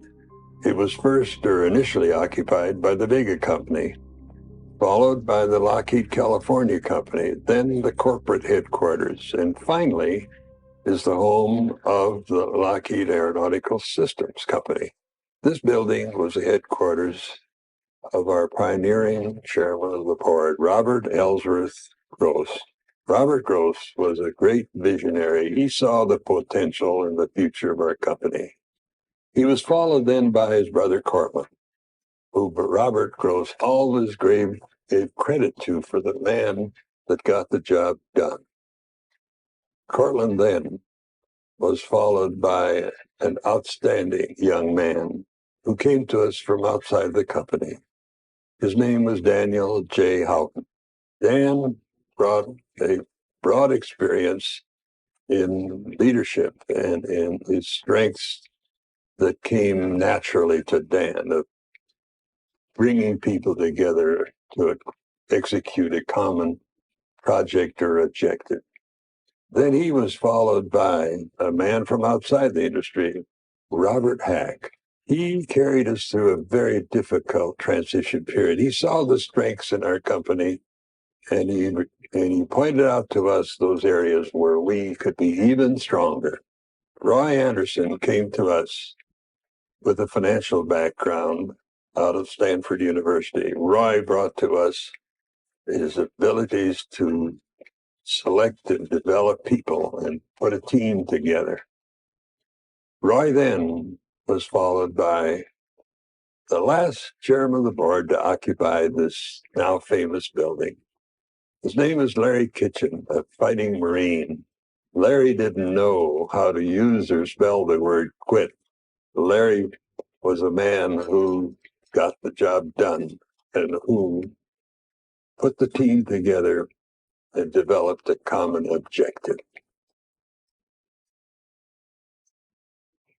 Corporate headquarters moved from Burbank to a new location in 1986, and soon decisions would be made to vacate the once bustling manufacturing buildings as well. Change, it goes beyond our changing of our product. It goes beyond the changing of our facility requirements to keep up with technology. Therefore, when we restructure our company to meet the changing times and the ambient environment or conditions we work under, both contractually, both market-wise, both and our product lines, we must be sure that to survive as a viable company ready to take on new and yet unknown responsibilities will require us to accept change as gracefully as we can, knowing that in some instances it could be a hardship. On other instances, and these are the ones I like to think about, they create new opportunities. I'm reminded of one statement that goes with just what's happening today in our restructuring of our company and our facilities. It's Robert Gross's statement. He said early on, when you work in the field of the air, you instinctively look up, not down. You instinctively look ahead, not back. You look ahead where the horizons are absolutely unlimited. And looking ahead is what we must do today, and accept change and accept the need to grow and to take advantage of the changing times and the opportunities they make available to us. Harvey Kristen returned to the old plant site for a last look at the vacant buildings where Robert Gross had his original office at Lockheed. These 50 years of association with our dear Lockheed has been an adventure in friendships and relationships of the greats of our company and the greats who flew our airplanes. This then teenager will cherish those memories forever.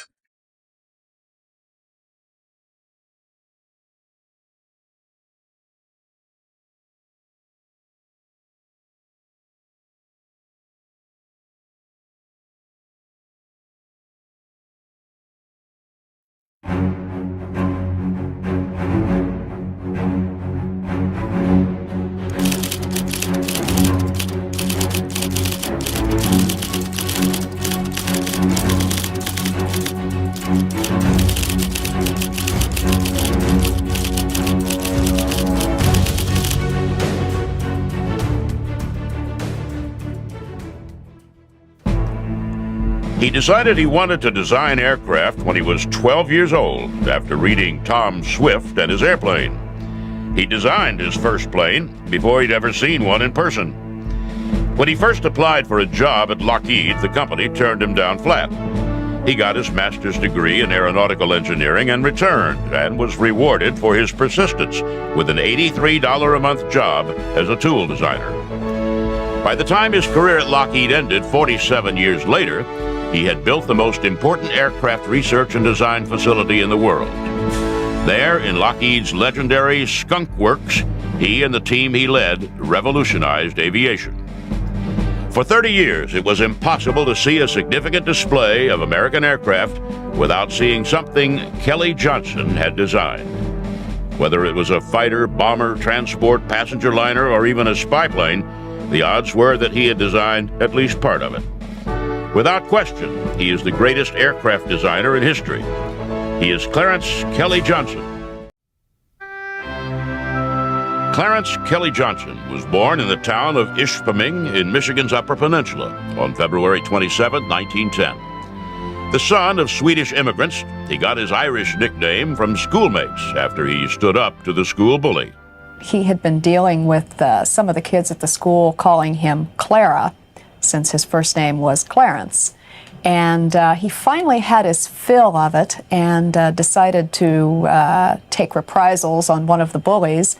And after he was finished, the kids in the schoolyard decided that he could no longer be a Clara, and instead they were going to find some more appropriate name. And since Irishmen were known at that time for their pugilistic skill, they decided to dub him Kelly. He designed his first airplane, which he called the Merlin Battle Plane, as a 12-year-old, and it won him a prize at school. He knew then that was what he wanted to do with his life. He paid $5 for his first flight, a 3-minute trip in a biplane that ended badly when the plane's engine conked out at 700 feet. When he got older, he worked in construction and in the Buick factory and saved his money. He took his savings to a flight school and asked to be taught to fly. The flight instructor, a cash-strapped barnstormer, refused Johnson's money and told the young man to spend it on college. Johnson enrolled at the University of Michigan just before the stock market crash in 1929 and supported himself washing dishes in fraternity houses. As an assistant in the aeronautical engineering department, he worked with the school's wind tunnel. The school allowed him to rent the tunnel out when it wasn't in use. Johnson charged $35 an hour and helped design a new, streamlined Studebaker model. He graduated in 1932 and tried to enlist in the Army Air Corps, but was refused. He returned to Michigan for his master's degree and, among other things, used the Michigan Wind Tunnel to help design aerodynamic racing cars for the Indianapolis 500. In 1933, he went to work for Lockheed in California as an $83 a month tool designer. Lockheed at the time was a deeply troubled company. It had just emerged from bankruptcy and had bet its future on the Electra, a 2-engine transport. When Johnson arrived in Burbank, his boss asked him what he thought of the plane. Johnson looked and said it would be unstable and that he did not trust Lockheed's wind tunnel tests. Chief Engineer Hall Hibbard sent Johnson back to Michigan with a model of the Electra and a mandate to do his own study in his own wind tunnel. "See if you can do better," Hibbard told him. He did. After 72 tunnel tests, Johnson came up with a newly designed flap system and traded the Electra's single stabilizer for a twin tail. Those changes stabilized the Electra and helped make it one of the most successful airplanes of its time. Johnson returned to Lockheed a full engineer. Assigned as the Model 10 Electra's flight test engineer, he at last started flying on a regular basis. He befriended Amelia Earhart and advised her on several of her missions. She flew an Electra, and Johnson advised her on techniques of fuel mixing to help her get the best performance out of her plane. He continued to work on updates to the Electra through Electra Model 14, and was soon attracting attention outside of Lockheed. In 1937, he won the Sperry Award for outstanding achievements in aeronautics by a young man. That same year, Congress passed the Neutrality Act. That law was designed to keep the United States out of World War II. At the same time, those in the military had become convinced that American involvement in the war was inevitable. They threw as many of their precious dollars as they could into the design of new equipment. Lockheed won the competition to build a new fighter with a plane designed by Johnson, the XP-38. With 2 engines and a double fuselage, it was an unconventional aircraft that had its share of problems. In particular, its high speed and tight maneuvering sometimes created forces so great that they shattered the plane in midair. Once again, Johnson went back to his wind tunnel, and after making a few changes to the plane's design, it passed Army Air Corps muster and was ordered into limited production. Johnson, the designer, was 27 years old. In the late 1930s, Lockheed came back from bankruptcy largely on the strength of its commercial aircraft. The Electra in particular had built a profitable customer base. But if Lockheed was going to grow, it was going to have to build a successful military aircraft business. The P-38 was a start, though when the Army Air Force first awarded the contract, no one knew how many thousands of planes would eventually be built. In 1938, with Europe on the brink of war, the British sent a purchasing commission to the United States in search of military aircraft, particularly a long-distance coastal patrol bomber that could be used to hunt submarines. The commission, scheduled to visit several aircraft manufacturers, did not originally intend to visit Lockheed. Their schedule changed at the last minute, and Lockheed was invited to make a presentation, with only 5 days to prepare. During the 5 days of preparation for the Brits, Johnson showed what he was destined to become famous for: the ability to make something entirely new out of existing components, and to manage a project to completion with a ruthless eye to the deadline. He himself lived by the credo, be quick, be quiet, be on time. He was somebody who believed very much in getting good people and giving them the ability to do what they do best. He also believed in minimizing the number of people working on any one project.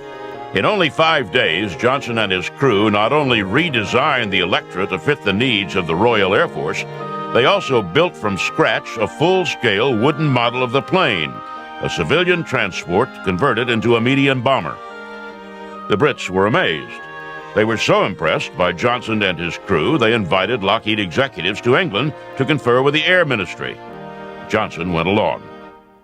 At the meetings, the British changed the design specifications, necessitating a complete redesign of the aircraft. Johnson locked himself in a London hotel room and in only 72 hours completed the engineering drawings. The British were, once again, amazed, and Lockheed got the contract. But not before the British expressed their hesitancy about working with an engineer as young and inexperienced as the 28-year-old Johnson. Lockheed reassured the Air Minister, who ordered 200 of what became known as the Hudson Bomber. It was the largest single order of aircraft ever received by an American manufacturer. And upon the party's return to the United States, Lockheed promoted Johnson to chief engineer. In 1939, the Congress significantly increased the defense budget, and P-38 started rolling off the line in record numbers. During this period, Johnson truly mastered the art of manufacturing, streamlining production processes, and developing an entirely new job, the program manager.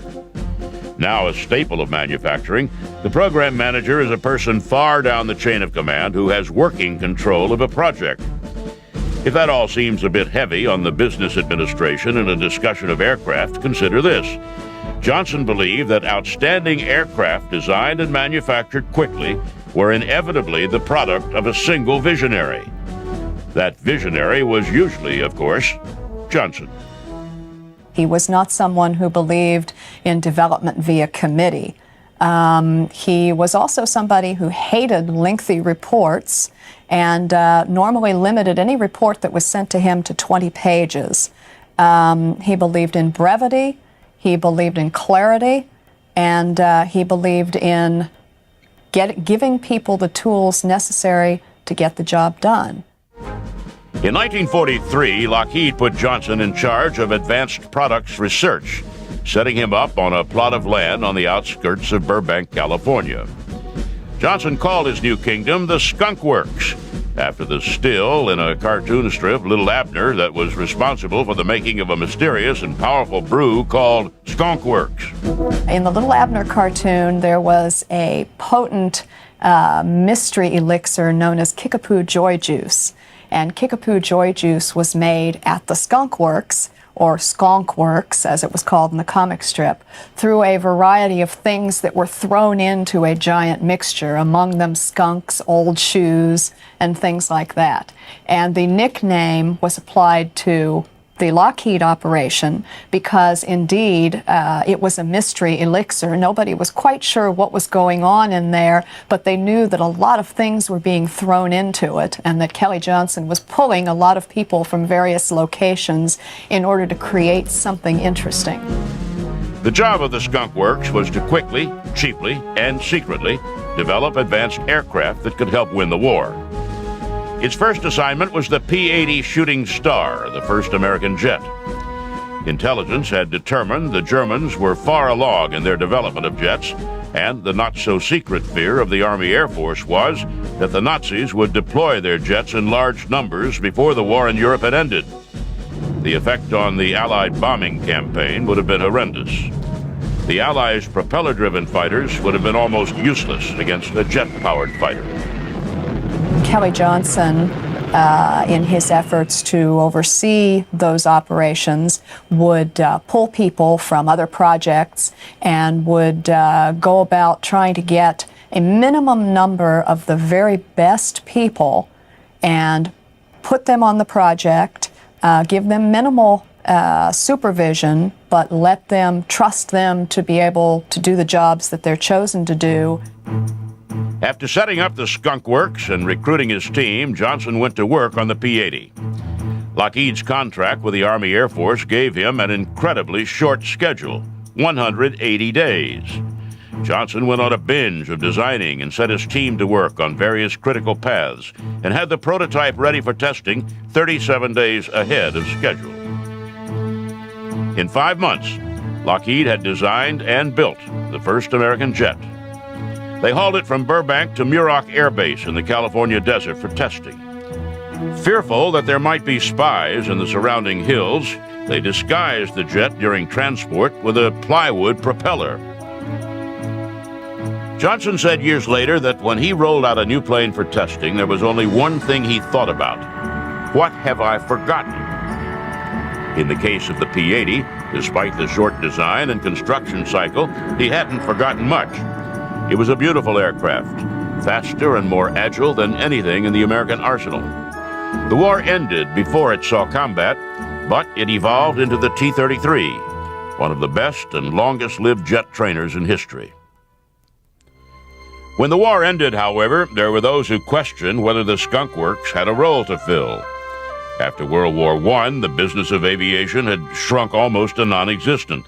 After World War II, many people expected that it would again. But there were two basic differences between the ends of the wars.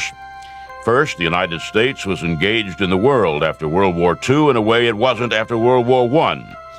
No one could reasonably expect the world's only nuclear power to go back into hibernation. And second, before the war ended, it became clear that the post-war world would require a strong and ready military.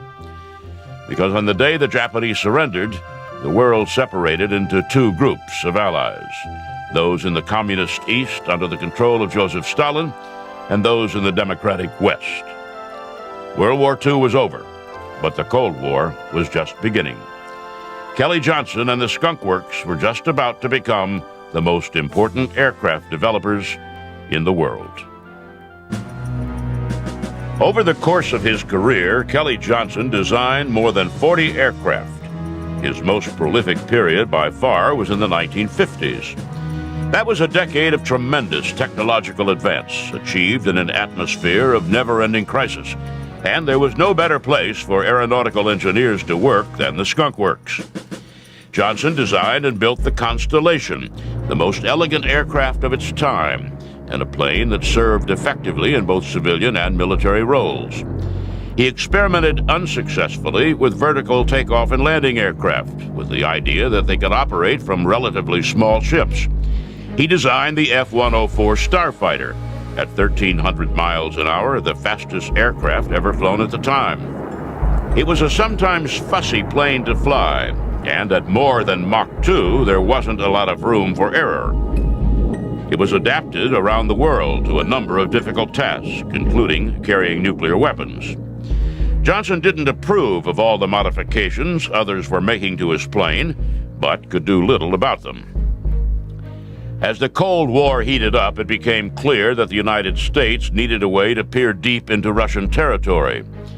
East of the Ural Mountains, where the Russians did their atomic research and where they developed their aircraft and missiles, the United States didn't even have an accurate topographical map, let alone a way of getting information on military capabilities. The Air Force put out a quiet request for a fast, high-altitude plane that could overfly Russia and bring back pictures of the communist secret bases. Johnson at first toyed with modifying the F-104, but it lacked the range and would be too difficult to fly on long missions. In 1954, he sent the Air Force a proposal to build a plane that could fly at a range of 4,000 miles above 70,000 feet. It would be slower than the Air Force had hoped, but at that altitude would be high above Russian air defenses. The Air Force didn't believe Johnson could do it. They doubted any jet engine would work at that altitude, and instead ordered a competition between manufacturers for the best biplane design. President Eisenhower approved a $35 million contract with the competition winner. Johnson and his Skunk Works team went into overdrive. In mid-November 1954, he met with a government advisory board on what was then called the CL-282 project. 10 days later, he formed the team to design the craft. On December 2nd, the first 12 engineers went to work designing the aircraft systems, and the first design drawings were completed and released to the shop for manufacture the next day. A week later, the drawings were complete, and by the end of the year, he'd won the contract and frozen the design. Wind tunnel testing completed in March, the first plane finished in July, and the first flight took place on August 4th, 1955. In less than a year, from pipe dream to first flight, Kelly Johnson and the Skunk Works had designed and built a completely new kind of airplane. The U-2 had something of a patched-together quality, to be sure. The first ones cut weight by leaving out the ejection seat, and the balancing wheels on the wings dropped off at takeoff to lose a few more pounds. The engineers were still making modifications on the craft in the summer of 1956, when a young pilot named Francis Gary Powers saw his first U-2 parked on a taxiway at a secret base in Nevada. It had not been built to last, he said years later. Powers was among the pilots who flew spy missions over the Russian heartland in the U-2, and for years it was safely out of range of the Soviets. The planes routinely returned with photographs showing Russian fighters 4 miles below them, coming up for a fight but unable to fly high enough to get a shot off. Eventually, however, the Russians improved their air defenses, and by the time Powers was shot down in 1960, Johnson was already at work on his next-generation spy plane.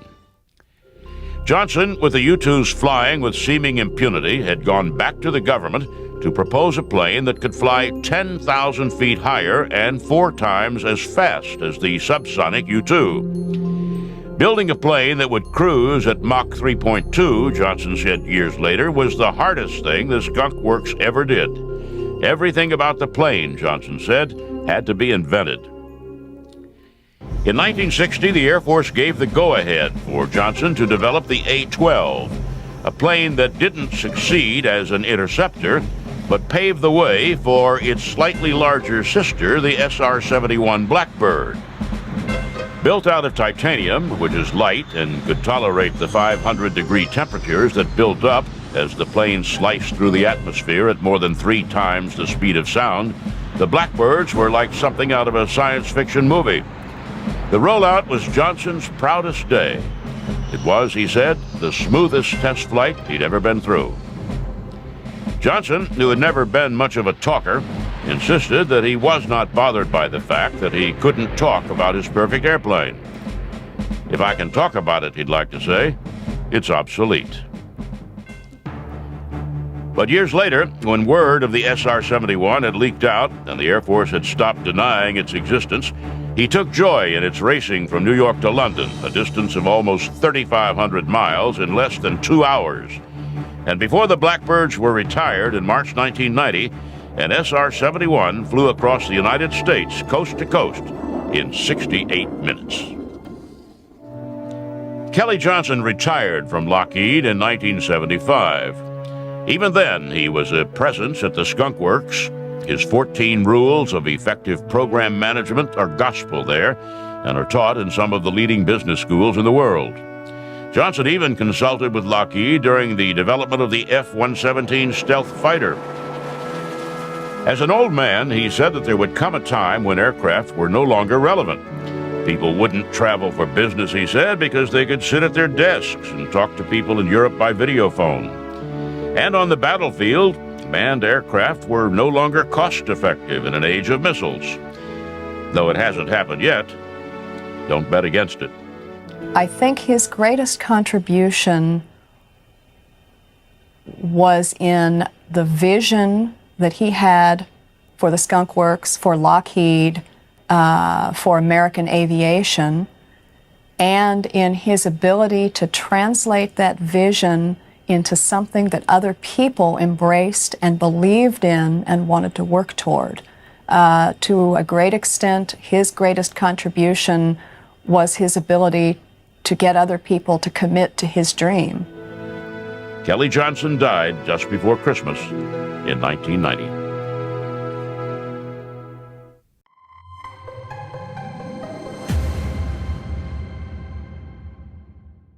If you enjoyed this video, please remember to like and subscribe. And as always, thank you for watching.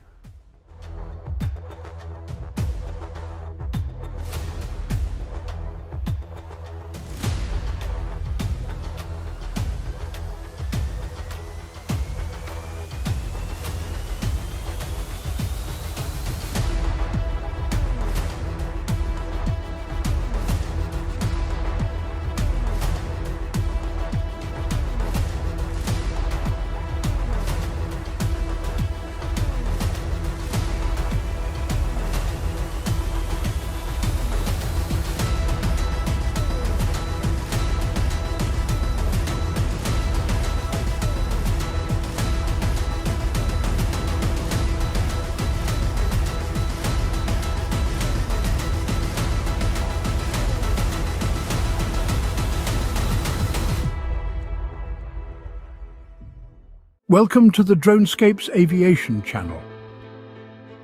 Aviation, the art of aeronautics, began with the dreamers, inventors and daredevils who dared to defy gravity. The journey of aviation was nurtured by pioneers like the Wright brothers, whose first flight marked a historic milestone.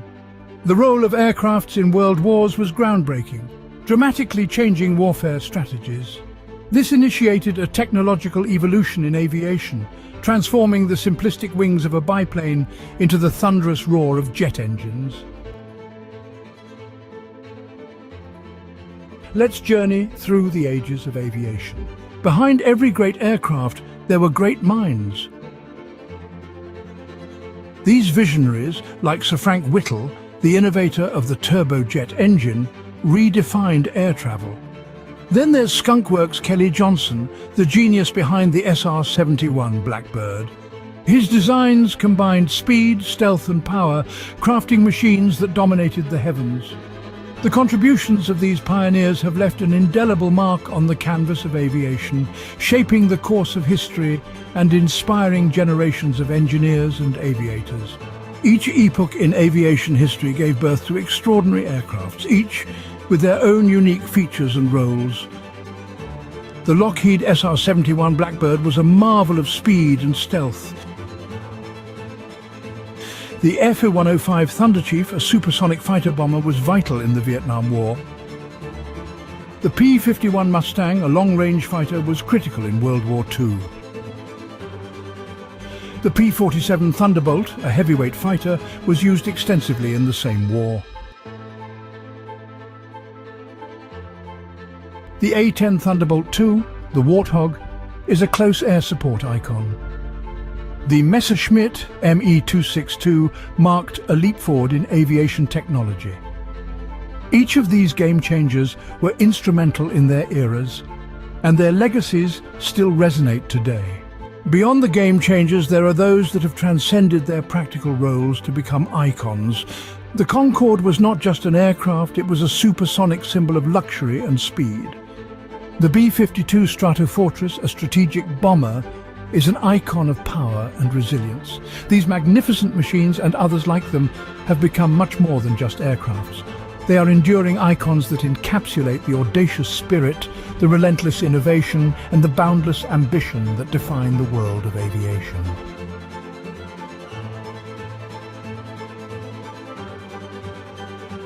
For more amazing aerial footage, and to join us in this incredible journey, check out the DroneScapes YouTube channel.